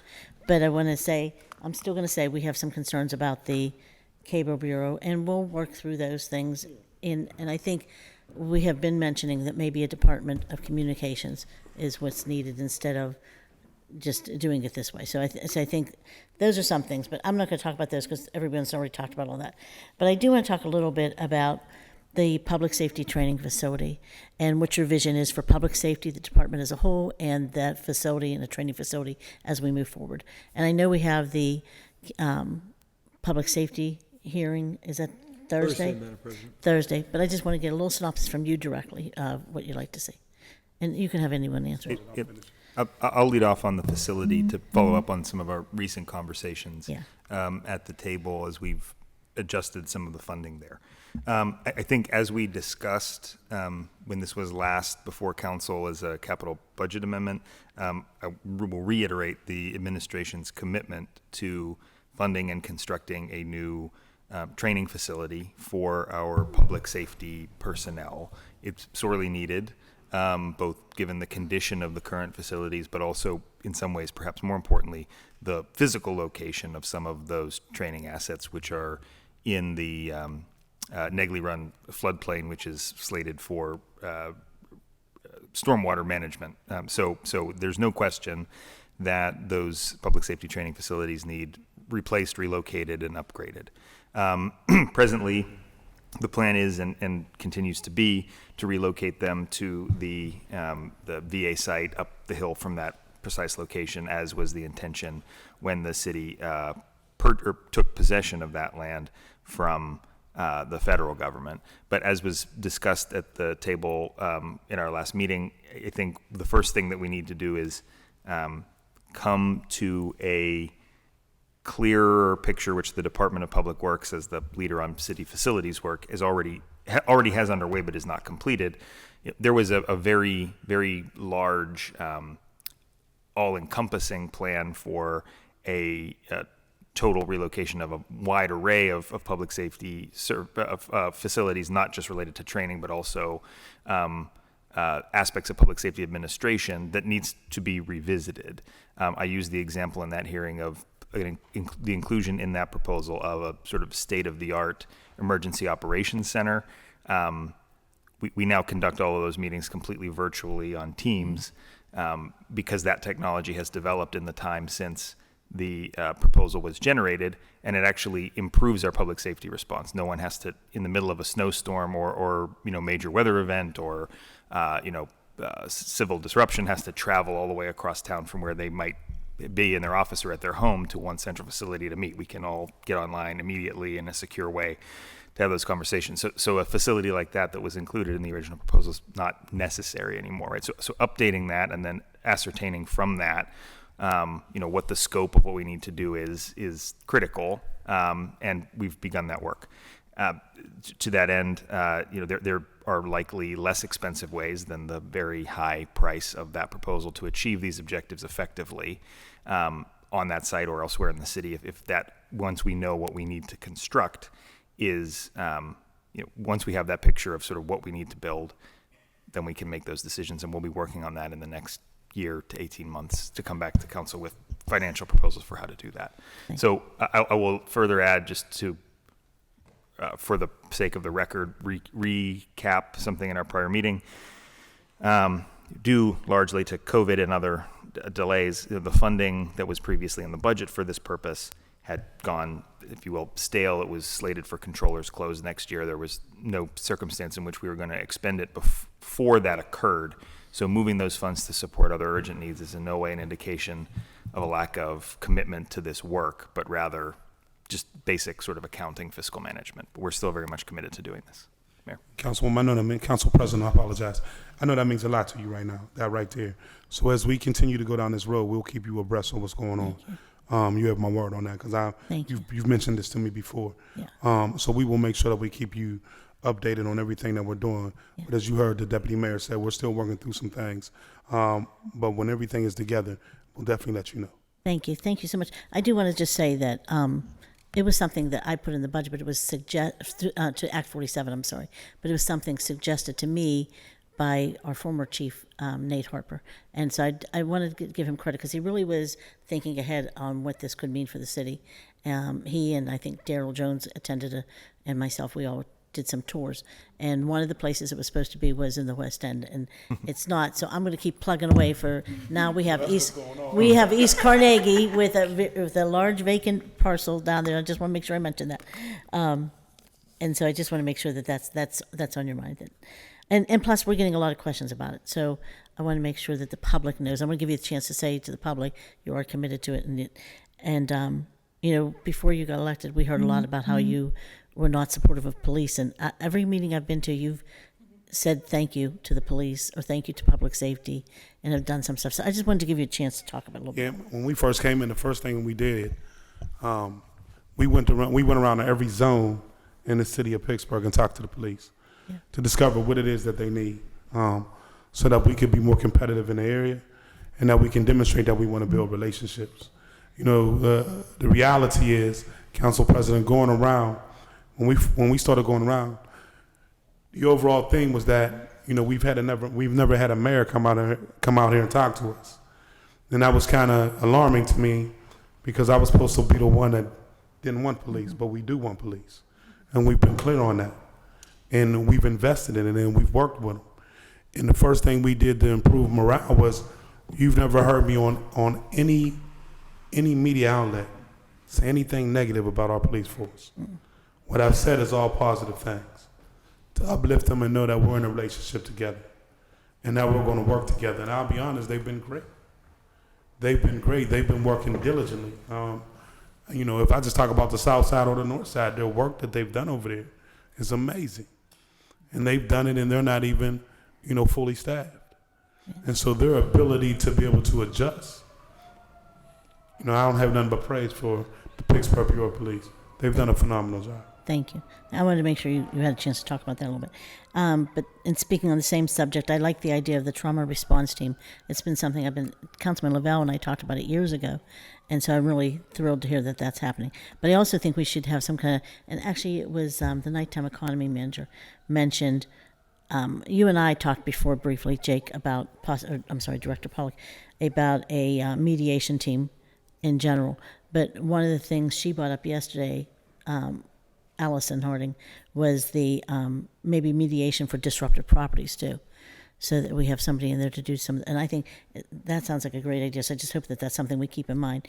And for me, I keep asking that if we consider opening a center, north, south, east, west, and central of the city during the time. You know, we're struggling now. There's some things happening and changing, and you're getting a new chief, and you're trying to hire police, and you're trying to do more with social workers. But while we're trying to do that, we need something in the interim.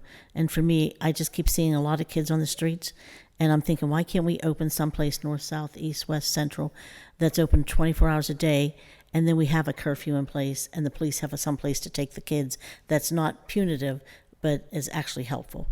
And so, and I think Stop the Violence Funds would be a great use of those dollars to help pay for some of those things.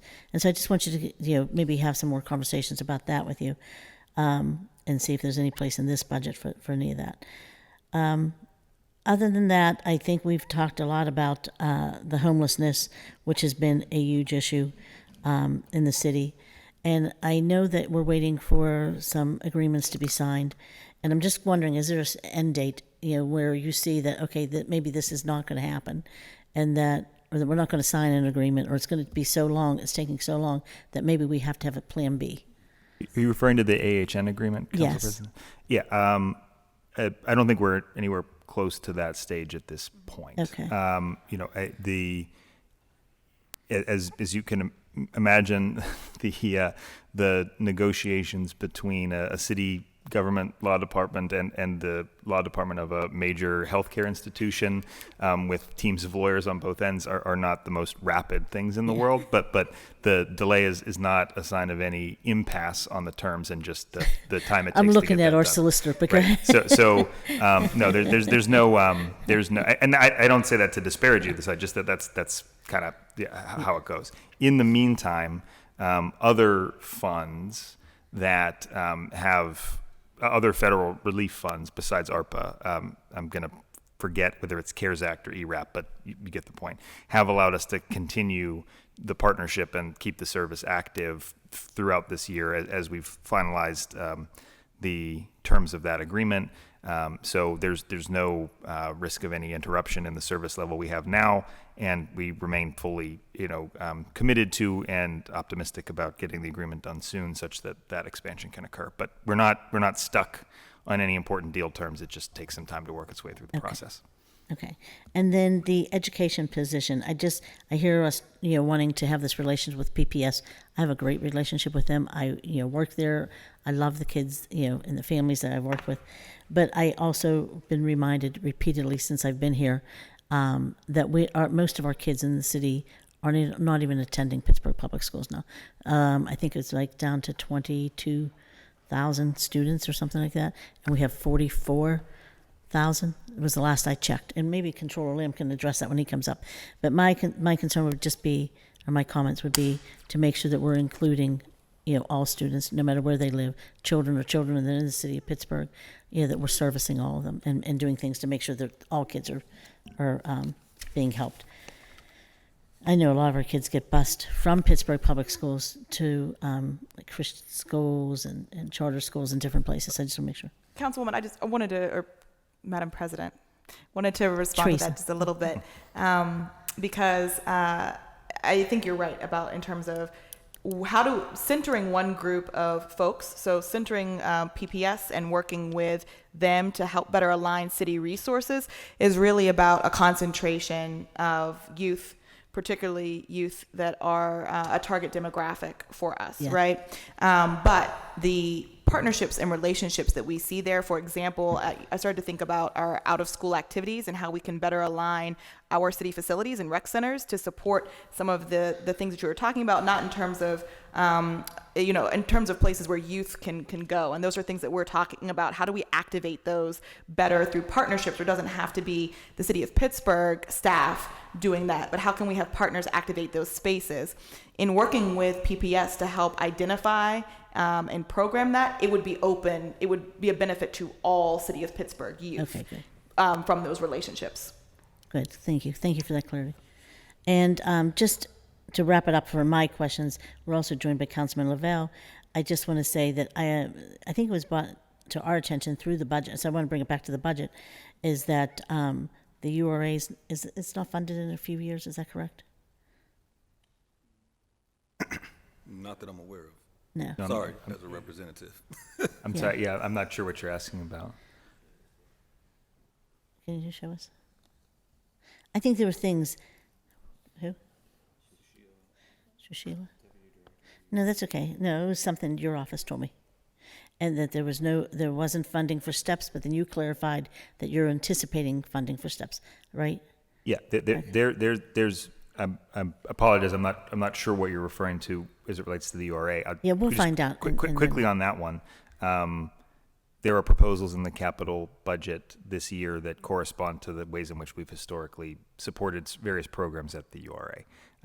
There's nothing in either budget document that points to a definitive endpoint to that support. As it relates to the capital budget, that's an annual process, so we would revisit that every year. To your point about steps, there are multiple opportunities to support the city's need for steps. There are some allocations in the current capital budget that would support that. The city has also received a $7.5 million line of support from the federal government for steps investments that we expect to receive into the city's accounts next year, which is exclusively dedicated to STEPS, and there are other opportunities to get that support from other federal and state programs. So we have a robust plan for STEPS funding and ability to improve them. And of course, DOMI has a comprehensive assessment of the city's network of STEPS that will drive that investment based on where they're in the worst condition or things like that. So STEPS are It just came well up taken care of. during one of our meetings. I just wanted to make sure that You, we're you, clear might, that you might not see it some of the things. itemized in the same way that it has been in the past, in part because we're relying on those outside sources of funds, Okay. but they're covered and taken care of in this budget for sure. I just wanted you to say that publicly so No people problem. know. Thank you. Thank you. And that's it for me. Councilman Lavelle, did you have anything? So, sure, first and foremost, thank you, Mr. Mayor. It's been a pleasure working with you and your team over the course of the last year. Thank you for your cooperation, your support, much appreciated. I don't really have any questions. I was listening the entire time, and most things were covered. And I think most concerns council have with the budget, we can certainly work through. Have no concerns there. But I do sort of have a statement and maybe a request. I was in a meeting regarding infrastructure, and during the meeting, I overheard Deputy Chief mention part of the reason why you were consolidating the offices was we have a little bit of resources that we're trying to get a lot done with, right? One of the ways I believe we're potentially harming ourselves, and Jake's going to understand where I go with this, is by not holding our utilities and our authorities to a higher standard of how they treat our streets. As an example, Fifth and Forbes through Uptown is god-awful. And we're going to be left with having to repair that. You all are putting a larger emphasis on paving, which all the city is going to be appreciative of. However, we're going to have to go back and repave a street that Port Authority should have given us a brand new street, right? Their budget is 5 times ours. Another, just one example, and I'll be done, is Center Avenue between former Shinley High School and going up to the VA hospital. PWSA was recently replacing lines there, or doing work there. Maybe there's about 6 or 7 places on the street. They literally repaved that street, finished repaving it a month ago. Already, everywhere they've repaved has sunken. And so now it's like a ripple strip as you as you drive down it. And so again, we're now going to be on the hook to at some point come back and have to repave that on using our budget. If they had simply, because I went and asked the engineer, why does this keep happening? Because all over the city it's happening, right?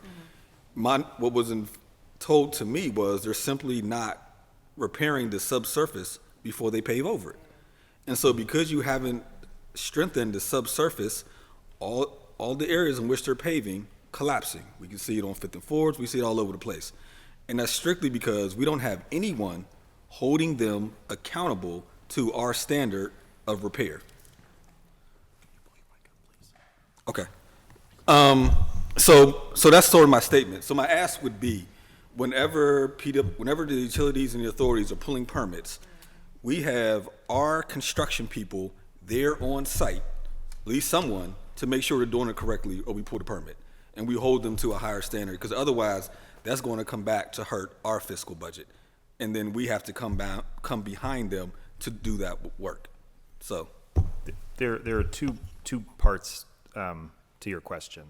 The second one about inspection and repair to standard and meeting the requirements of the right-of-way manual. I don't need to add anything to your point. I think you're correct. I'll just note, as I did last time we talked about this at the table, as we look at better coordination of the schedules of the various entities, utilities, and others who are excavating the right-of-way to ensure maximum alignment for everyone and lowest cost for everyone. To address that, we, for this year, for the first time, at least in a while, held what we sort of informally called a paving summit with all of the folks who engage in that. DOMI led that effort and hosted the meeting to better coordinate schedules. It happened a little later in the season than we would otherwise have hoped, due in part to the transition, and so we didn't see the full benefit of that in aligning schedules, because some of them had already been set by the point that the meeting was held, but it was a good sort of first step in that direction.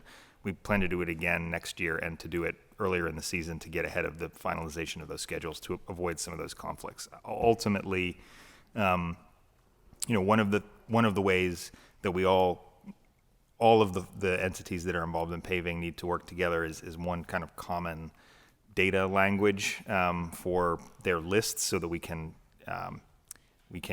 coordinate them and overlap them geographically. It's hard to imagine, but that's not. I mean, folks are using different systems and they can't really talk to each other. PennDOT has a standard system that everyone has the ability to access, and so we're sort of pushing in the direction of getting all of the users to utilize that one common system, which will help us a lot in identifying conflicts and avoiding a situation like the one where you're pointing out, where we pave a street and then 2 weeks later it has to be excavated by someone doing utility work. We're never going to fully prevent that, because if a water line or a gas line breaks, we have to fix it. But we can get much further ahead of the ball. And I think we're not there yet, but we're headed in that direction. No, and again, I know we've talked about this, so it's not new. And I know you're working on it. But once I sort of heard the conversation, infrastructure, you were talking about the steps. Mayor Gainey, you talked a lot about investing in our infrastructure. I want to just come out and sort of reiterate, holding them to a higher standard will help us save money in the long run to help do a lot of the other things you are proposing. So that's all. Thank you. And I'll just remind members that we have the controller's office waiting, standing by. So if you have another, I know you have another question, and I would just say keep it to try to limit it and 1 minute. move it less. along. Thank you. Can I have 1 minute? I just want to follow up on that one, Councilman. just- Councilman if I I Kraus. could have a just do- library meeting Councilman at 4, Kraus. at 4 Go ahead. o'clock that I need to be at. The reason I've been such a stickler about the public safety training facility is not this facility. It's not the brick and mortar per se. We can adjust how brick and mortar needs to take shape. It's the commitment that we are making to the women and men that do the difficult tasks that we ask of them every day, to invest in their continuing education and elevation, to do their jobs, which are incredibly difficult, to the best and highest order of their facility, of their ability. And that's the reason why I push so hard to make certain that we continue to invest in the women and men of our public safety departments. Thank you. Thank you. Thanks for being here. Thank you, Madam Thank you, President. Dennis. Appreciate it. I do have to go to a library Thank you. meeting. Councilwoman Gross. I also keep it just short to 1 minute. I just had to follow up on Councilman Lavelle's line of comment, because those streets in Bloomfield, Highland Park, and Lawrenceville also have been benefiting from extensive water main replacement at PWSA. But this construction season has been atrocious. It's not complete. Exact 10 foot by 10 foot by 10 foot open pits with giant plates over top of them that have been open like that now for many months. They are nowhere close to reconstructing the streets, and the lack of inspection, I think, by both PWSA program managers and we certainly need more DOMI people out doing the inspection to ensure the quality, because I mean it's not just a few streets, it's many streets in District 7 that are paved over with cold patch, collapsing over and over and over again, opens, paved back over, open, paved back open, open, paved back over. I've literally seen the pit behind my house opened 10 times this year. And then filled back in, cold patched over, reopened, cold patched over. And there is, I think, an analysis that needs to be done of the quality of work by certain contractors, right? We have repeatedly had shoddy paving and reconstruction work without subbase by certain subcontractors that are getting multi-million-dollar contracts. So, One factor to add to the discussion, not to take away from or counter any of the points that have been made. One thing I should have mentioned earlier is the other utilities that engage in this work and the contractors they employ have all been, we've all had to adjust to the much higher price of asphalt this year, as it's a petroleum-based product, and the price of petroleum in that market is. well, then maybe they shouldn't be opening and repaving 10 times in a row. So I don't think we can resolve Council. this or answer any of these. These are open-ended questions Sure. that need to be investigated. No, I don't disagree. I just wanted to add that to the full picture of the complications Thank you. there. Thank you. Anything else from members? Mayor, I'll give you the last words. One, thank you for that. Thank you. I appreciate that. Thank you. Thank you. Thank all of council. Just want to thank you for having us today as we go forward. We can talk about the different things we need to do to move things forward. We look forward to that. But I just wanted to say thank you, and I appreciate it. Thank you. Thank you so much. Can I have a motion to recess? So move. Second. All in favor? Aye. Aye. Meeting's recessed.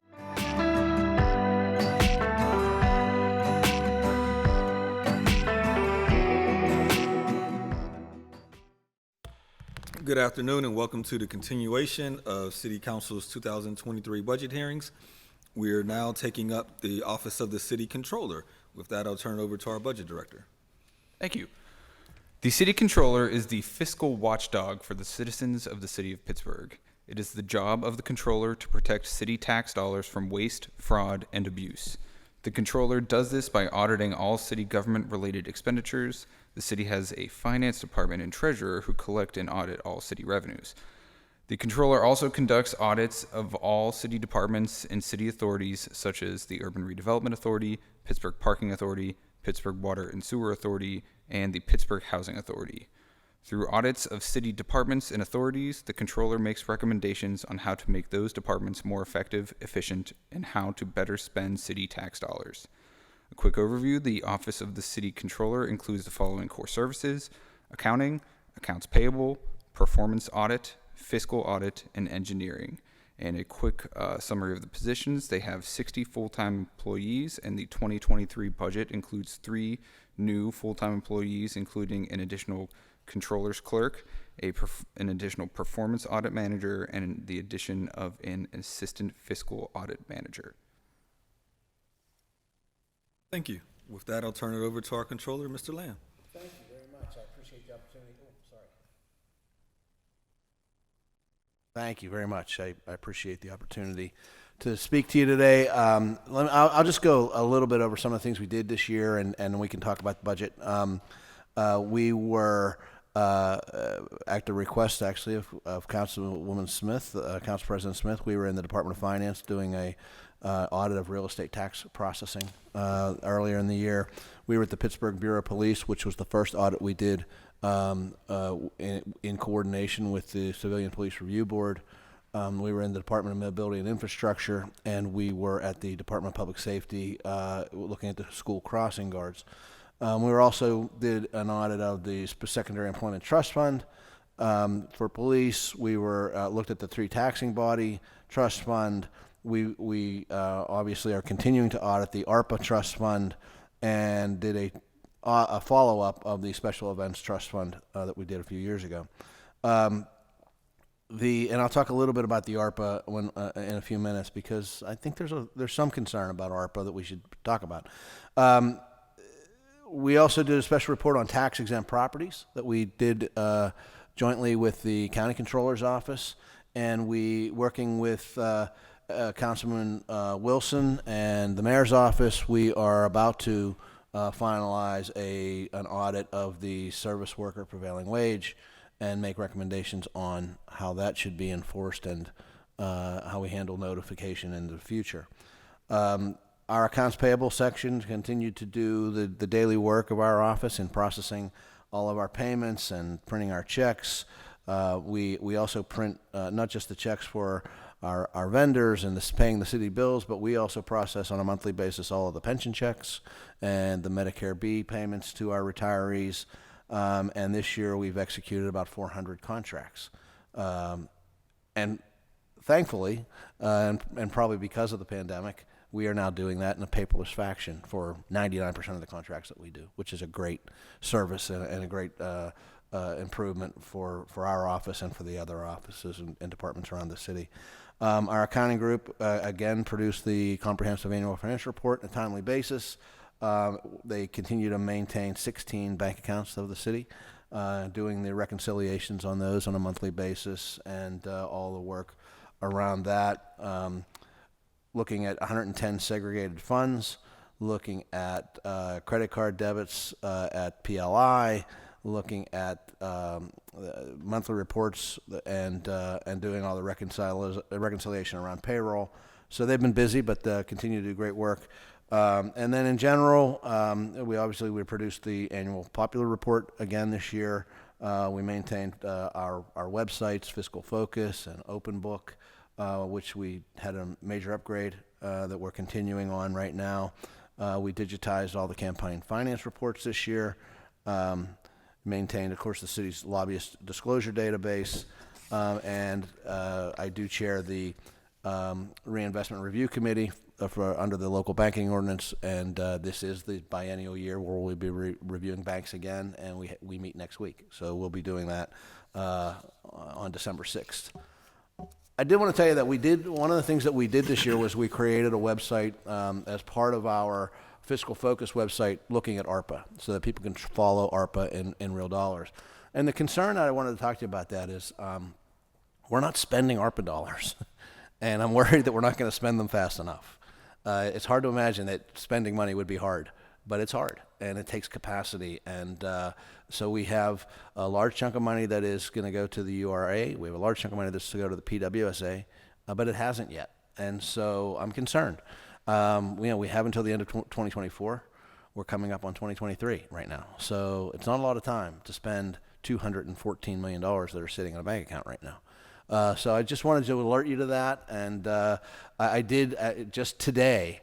I received a contract from the URA for affordable housing programs and ARPA dollars. It's about $20 million worth of ARPA that we will, we can only allot so much over time. Where the initial allotment will be around $5 million that we'll make once we get through the contract process and they invoice us. And then as they spend those dollars down, they'll request new funding. But it's just something to keep in mind that we have to spend that money, and because if we don't spend it, we're going to lose it. And so I wanted to make you aware of that. As for our budget, we are adding some positions this year. It's really a bit of a reorganization. We have some of it is a retitling to make some equity in pay in our offices. But as you know, our office, for the most part, has not replaced a number of the positions that were lost during Act 47. And while we're not asking for it this year, some future city controller will be asking you for more auditors. We need them. We can't meet the mandate right now of the Home Rule Charter. We're required to be in every department to do a performance audit every 4 years. The way we've gotten around that lately is that we consider the Public Safety Department a department. The fact of the matter is we should be in each of those bureaus once every 4 years, and we're not meeting that right now. Same is true for Public Works and for DOMI. We're not doing enough audits. We're not getting into a lot of the things that we need to look at because we just don't have half the staff to do it. So over the next few years, I think that's something council is going to have to consider and deal with. I don't have much more to say about that. I think our budget is pretty pro forma compared to the prior years. But I did take a look at some of the things in the budget this year, and I just wanted to make a comment. I think I'd be remiss if I didn't. First off, I want to commend the mayor for continuing to fund the additional dollars going into the pension fund. What's happened with our pension fund, even in this year where we've had such a down year in the market, what's happened with our pension fund is really incredible. Council deserves a lot of credit for the work they did in directing pension or parking assets into the pension fund, but the mayor's budget has continued to fund over and above what is required by Act 205, and that's been a very positive thing for us.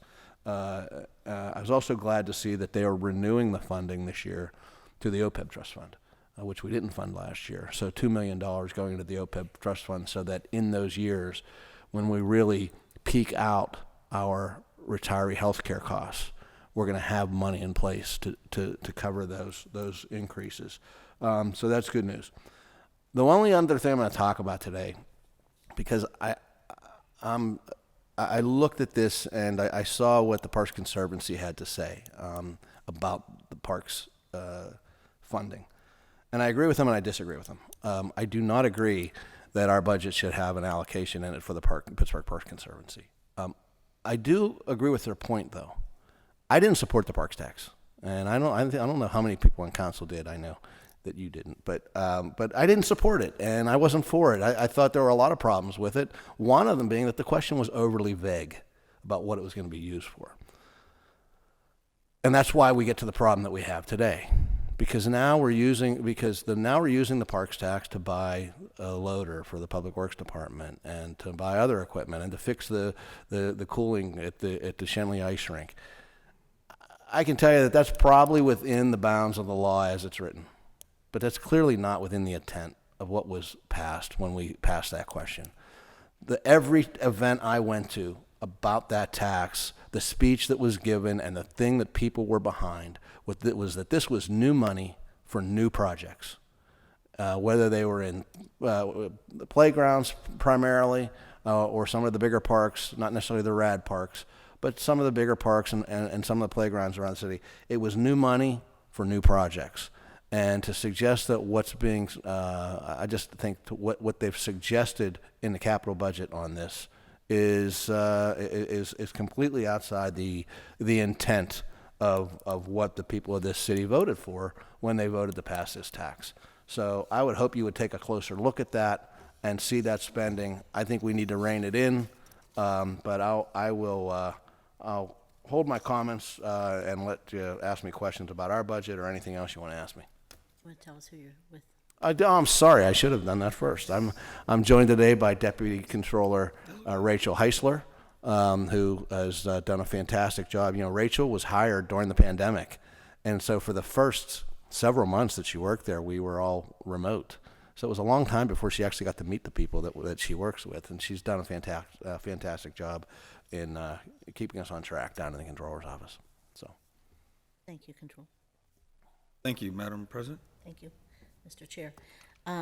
First of all, thank you for your work, and it is a lot of stuff, and I know I call you all the time, send you crazy emails. What about these trust funds? What about the school district? I'm always sending this, and so I thank you for all your responses and the work that you do. But the numbers in the budget, you certified the budget, and you're confident? in the revenue? Yes. Yes. I mean, that's what our job is to certify whether the assumptions are reasonable.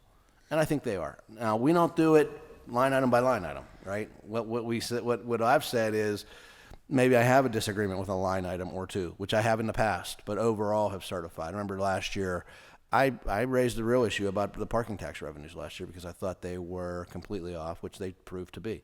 But overall, we were able to make that up in other categories, and I think that's true this year. And I'm just concerned because, we just got out of Act 47. I want to make sure that we don't head back that way. I think our budget office is cautioning us, repeatedly.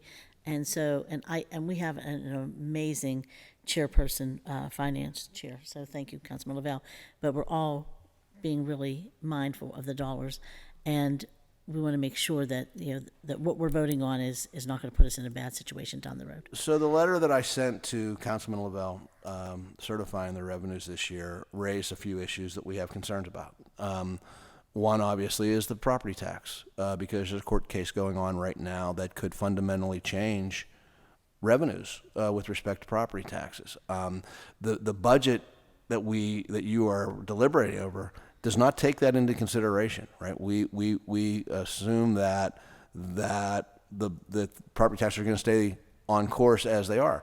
And that lawsuit, who knows how long that's going to drag out and what the real financial impact of it's going to be. But for right now, what we certified was based on property tax as it exists today and not knowing what the final result of that lawsuit is going to be. So that's a real concern for us moving forward. And council at some point may have to make adjustments, maybe during 2023, but more likely at budget time in 2024. And, the trust funds, I have a huge thing with the way that honestly, my concern is that we're funding more and more social services that the county should be funding.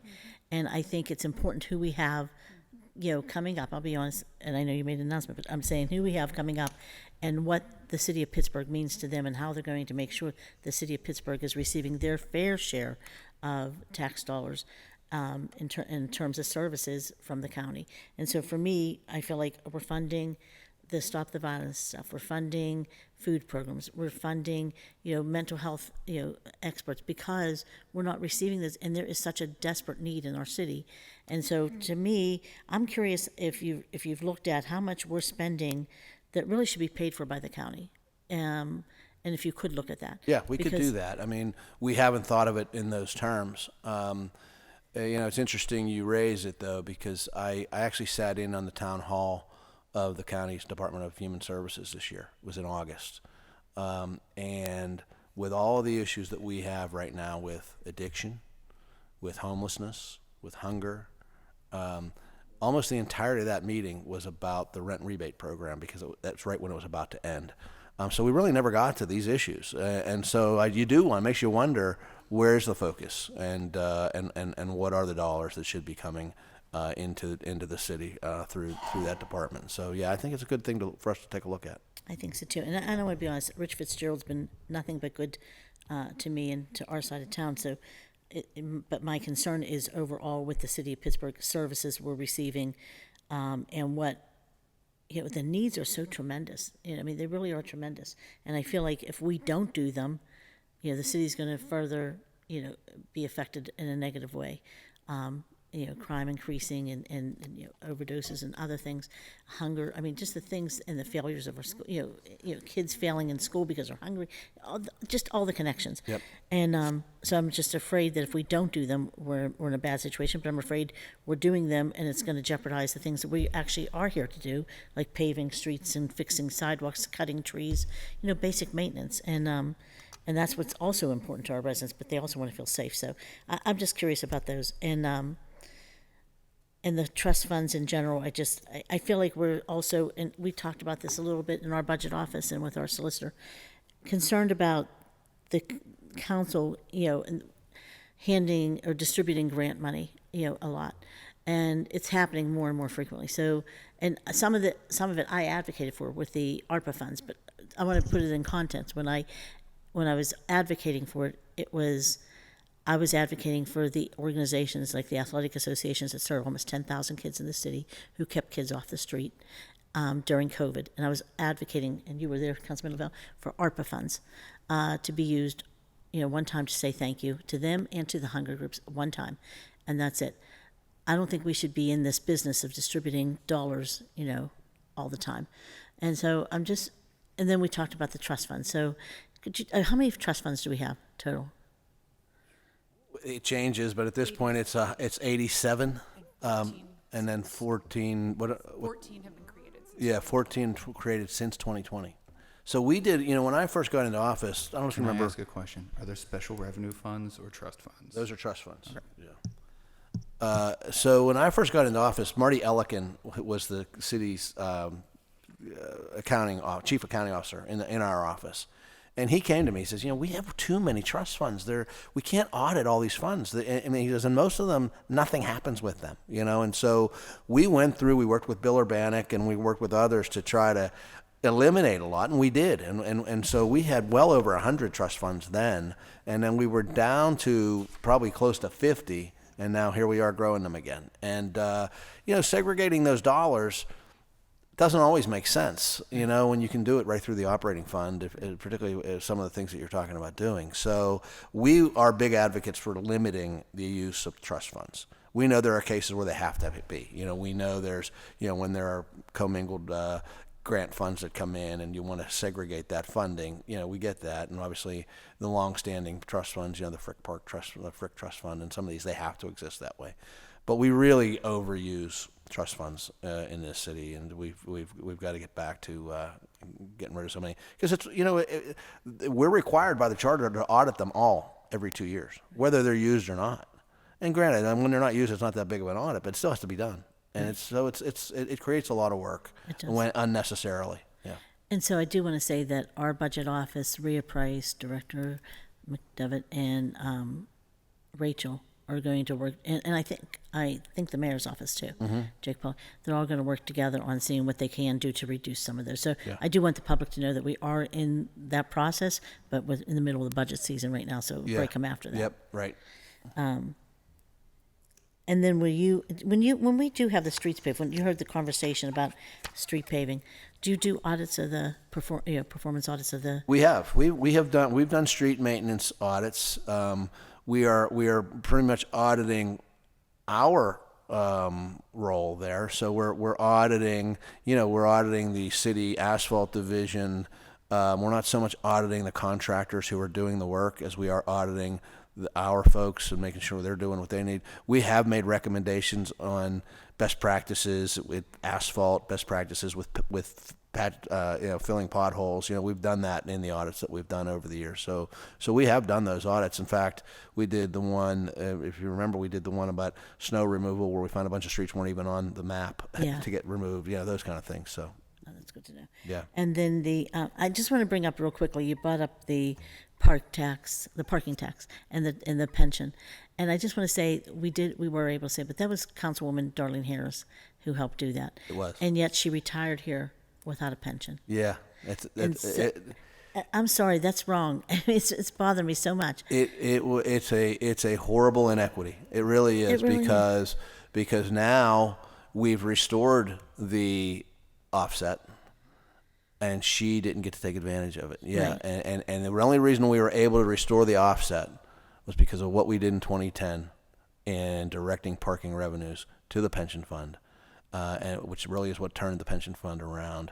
And she was the leader of that fight on council. Right. So she saved the pension for everybody, but I think unfortunately, she called it the controller not council for plan. herself. Yeah, well, she and I worked together on it, and Councilman Dowd. Yeah. We really put that plan together, and it was a great thing for the city. I would say it's probably the best thing we've done financially in the city since the whole time I was here.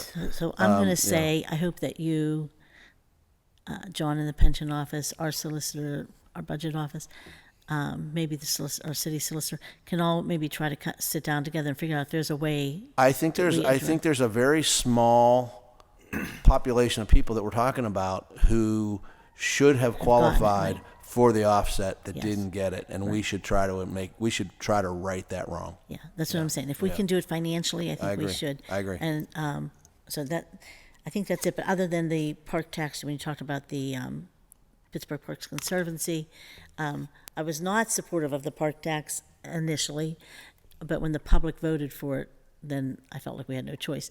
But I'll be honest, I have since then had a lot of concerns, a lot of questions, but I will say that I think that they are doing a lot more work in the communities and with the residential parks, and that's important to me.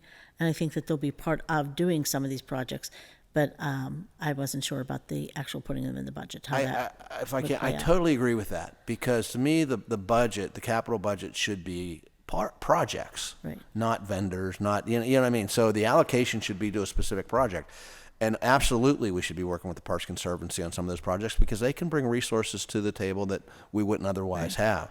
But when you look through that capital budget right now and see where the park tax dollars are going, they're not going to playground. I mean, most of it's not going to playgrounds. Most of it's going to buy equipment, which was never intended for the spending of those dollars. Well, I'm going to give Bill Peduto a little bit of credit there because he did do a lot of the playgrounds, at least in my district, and I think across the city of Pittsburgh. But I do think that there's still a lot of work that needs done in all of our parks, across the city of Pittsburgh, and especially with our pools and places like that. So I'm going to turn it over to, I'm done. Thank you. I would tell you that in your district because I happen to know where that is. Yeah, Controller Lamb lives in my district. There's a beautiful building being built at Olympia Park, and isn't it nice? I can't wait till it's done. And I just want to say, it looks beautiful. When I kept telling people it was going to happen, it was going to happen, it was going to happen. Yeah, I don't think they believed it, but it's and it's been in the works for a lot of years. Yeah. Because there was a shelter building that was on fire back when Dan Deasy was in office, and so it took a long time because, there was I think all kinds of things going to investigations, all that stuff, but then. Since I've been in office, it took even longer because we were trying to find a plan that both the community and the users all could agree on, and the funding was there. So thank you very much for bringing that up. Thank you. Good work. Thank you.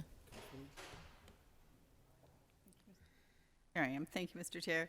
Thank you to two of you for being here. I'll jump in on the parks tax to follow up where President Smith left off. it's funny that we had so much of the public conversation in late 2019 and early 2020, even like 1 week before we all went into lockdown. So I think a lot of us have kind of blanked out as a public, right? In the media, we've kind of all blanked out on, we were having a really active conversation about the parks and the parks tax and what we would be spending the money on. And then kind of chaos happened to the world. We had our last public hearing on it on March 5th, a Thursday night, here in Chambers, on the parks tax specifically.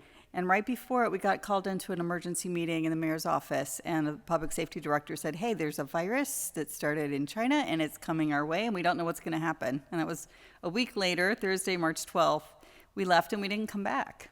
We all went into lockdown. So we were having these conversations, but I specifically remember, and we'll have to all watch the legislative record, that when council was really trying to figure out how to do the trust fund structure, we had testimony from the Parks Conservancy and the administration at the time that really it was only 20% of the funds would even go to capital projects. That 80% of it would be for maintenance. So that's, what we're saying now. I think we maybe are misremembering what was saying at the time. We'll have to all go back and look at that. So I think that we intended it to be, it was advertised as one thing, but as you said, it's broadly written in the Home Rule Charter. There is that millage and that we can spend it on parks, and we are. You also brought up the ARPA budget, and I'm noticing that there's maybe 15 budget lines or more, far more than that, on parks capital projects in the ARPA funds that are probably totaling at least $20 million here in front of me. So council is allocating tremendous capital funds up far and above the parks tax revenue at $10 million. It's in that trust fund to parks capital projects. I look forward to having some of them in my district. I have only $1 million in here in the ARPA project, and I would love some of the new rec centers. I've got some that have been closed for 25 years and neighborhoods without rec centers. And we, I think, as a council, have all lamented that we haven't done our swimming pool capital improvements that we know need to be done, especially now that we're paying for water under the cooperation agreement. And as well as investing in the staffing to keep those pools open, which we know is one of the reasons that we opened less than half of the pools that we hadn't already closed because of austerity, right? We have far more pools across the city that have been closed for a very long time. So I beg to differ about, the proper allocation of the Parks Fund. And again, now it was 2020. We're going into this, winter of 2023. So this is a conversation we were having some 3 years ago. And I think the important part is that we're achieving those very long overdue upgrades across our city parks. One of the things we didn't bring up is that where and which priorities of parks. In the post agenda that we have with the Parks Conservancy, I really challenged their map of which parks should be invested in which order, because it did not match other equity maps of the city. So work that the Women and Girls Foundation did through the Femisphere Project, where they targeted and looked through a gendered lens and an intersectional lens across the city, has heat maps of where our poorest households are. The households that are, 70% of them are female-headed households with children in them. And that map didn't match the parks equity plan. Why were there neighborhoods in the city, large chunks of the city, where we know there are poor households that need that green space, that need upgraded parks things, but they weren't in the Pittsburgh Parks Conservancy, Philadelphia consultants plan, because they had eliminated those parts of the city. Why did they exclude 1/3 of the city, which they later, in my grilling them back and forth on email, and I have got the receipts in my email records, they admitted, actually, we just kind of deleted all of those neighborhoods because they weren't already conveniently located near a park. They don't have a park. So it's only the people who already live near parks that they looked to distribute the money across. And we know that's not fair. And we know that's not equity. And so I would like to see us really revisit where we have needy households and where we have citizens who don't have access to healthy outdoor recreation, or city programming and staffing, and I think that we'll get to a very different prioritization. But that's the exact conversation you have when you have the conversation in public, on the record, not at a private corporation with its own private board where you can't elect them and you can't unelect them. And that's why we don't hand over control of decision-making to unelected boards. That's my speech. I totally agree with a lot of what you said. The fact is, I never agreed with the prioritization of the parks on their proposal either. But again, because of the way that their consultants and others crafted that question, allowed it to be very vague, and I'm not suggesting to you that what's in the budget today is against the law or anything else.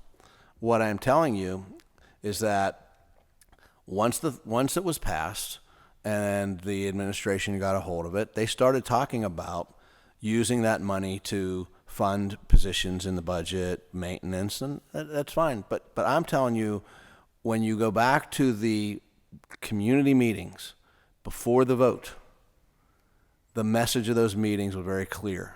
It was new money for new projects. And that's what people voted on. And so I just, like I said, I didn't support the bill. I support the question. I didn't vote for it. And was pretty open and conversant against it. But it passed, like Councilwoman said, it passed, and so we're going to do this. But I believe that if you ask the people of this city what the purpose of that money was, it was for new projects. It was to redo parks. It was to build new parks. It was to do those kind of things. And I can't believe that the idea of buying the Public Works Department a loader, which is primarily going to be used probably to load salt into trucks, how that qualifies as an expenditure for parks tax money. So let's talk about ARPA. So there, you said $225 million unspent? I think it's 214 at this point. 214 is in hand. And In the bank. again, just a reminder to the public that the cost of us not moving it is that we'd have to give it back. Right. We lose it. If we don't use it, you lose it. Right. By that timeline. So it does have to be encumbered by the end of 2024, but it has to be literally dispersed by the end of 2026. So it's the end of 2022 now. So that gives us 48 months to literally have written the checks and have had those checks cashed. My concern is this: in the original proposal was that $72 million is going to go to the URA, right? As an example. As of today, we have released less than $1 million.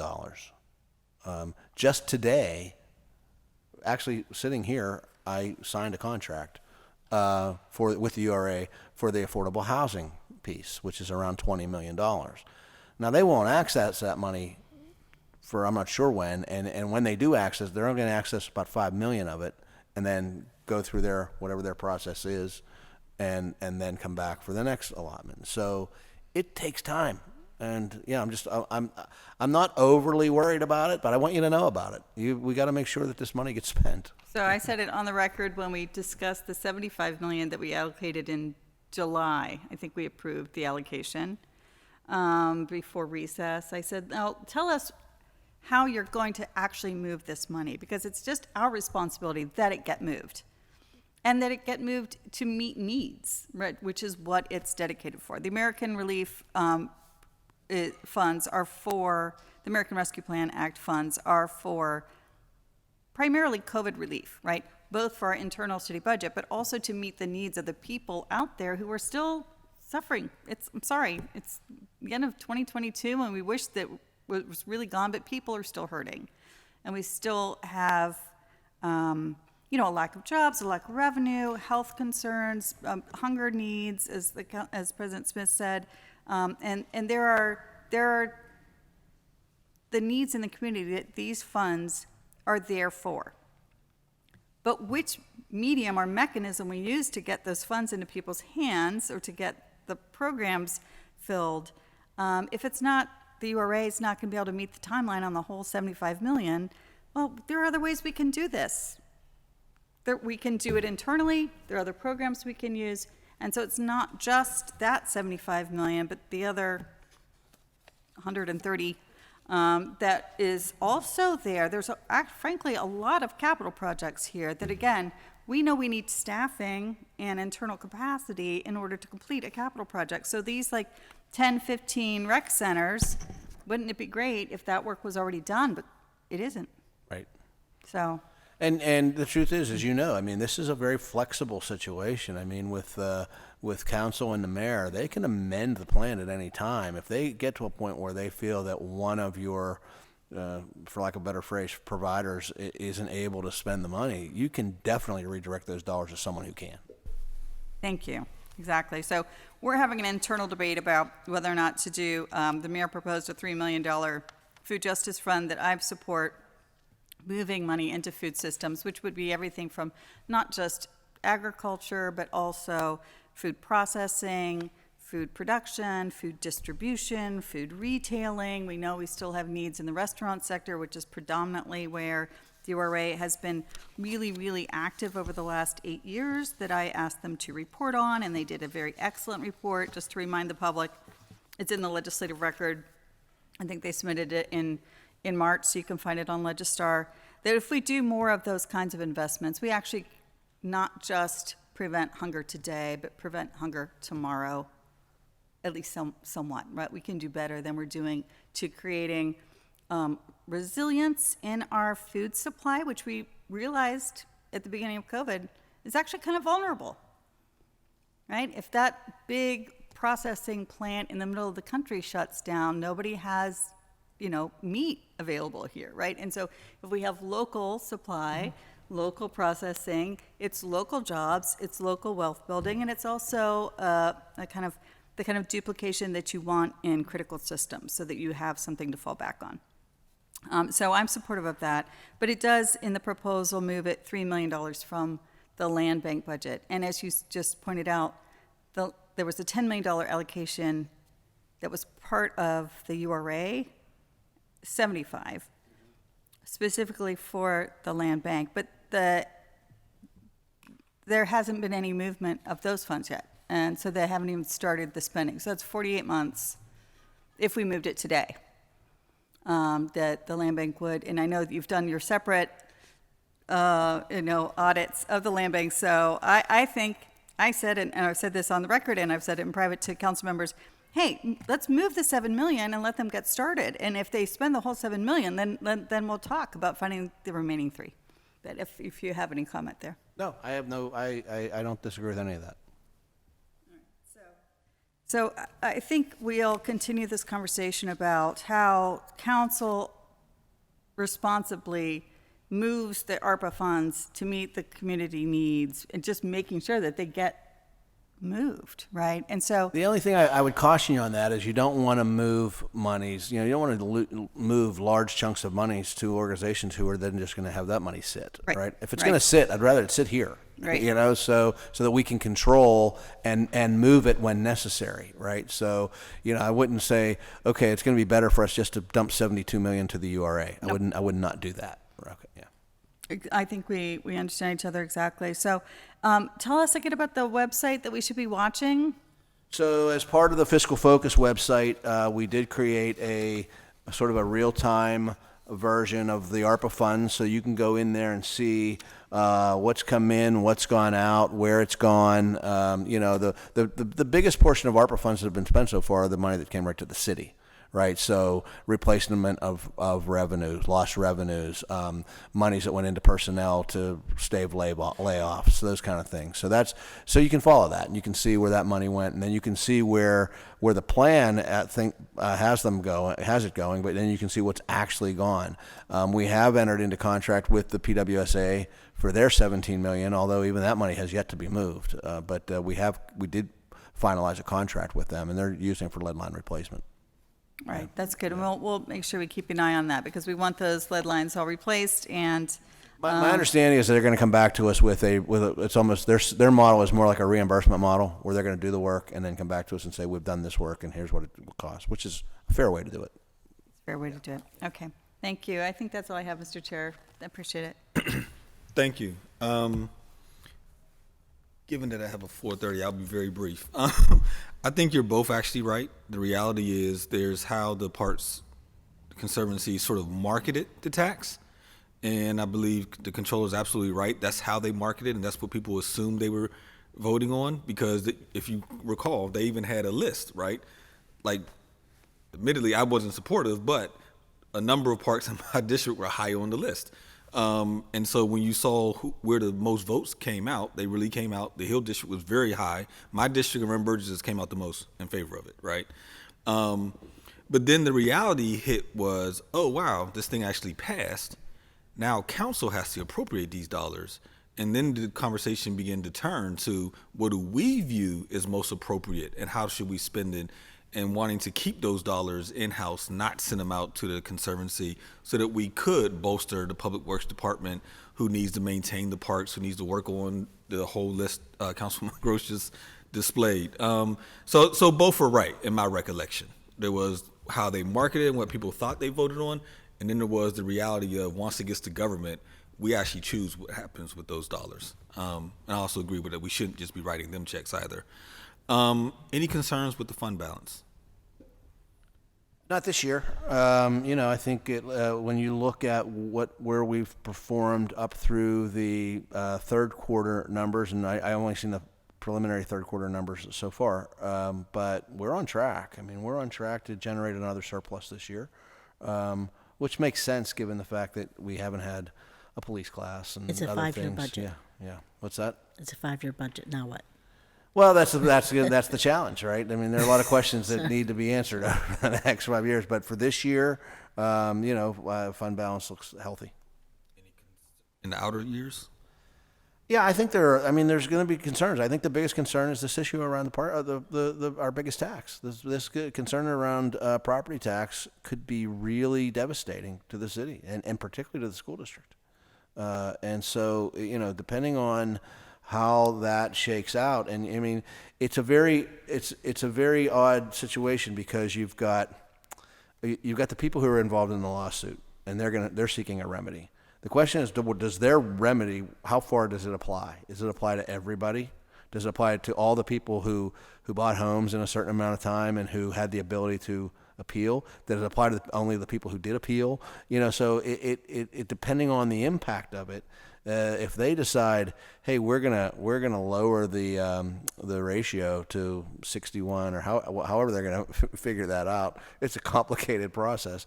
But if they do that and everybody decides to go file an appeal, we're gonna get hurt. The city's gonna have a real loss of revenue, and depending on how the courts rule on that and how it's gonna work. So there's a potential problem there for us financially down the road. There's also this lawsuit about the facilities usage fee, which could have a big impact. Not as big. It's $4 or $5 million a year. So those things are on the revenue side, significant problems ahead. Amazingly, even with the pandemic, wage tax still outperforms and deed transfer tax has significantly outperformed. And that's really what's enabled us to certify revenues every year, because we've always known we've had a little bit of leeway there because we knew those two taxes have been outperforming. So hopefully that continues. Thank you. Thank you. With that, I believe we need a motion to recess. So moved. Second. All those in favor say aye. Aye. We are on recess.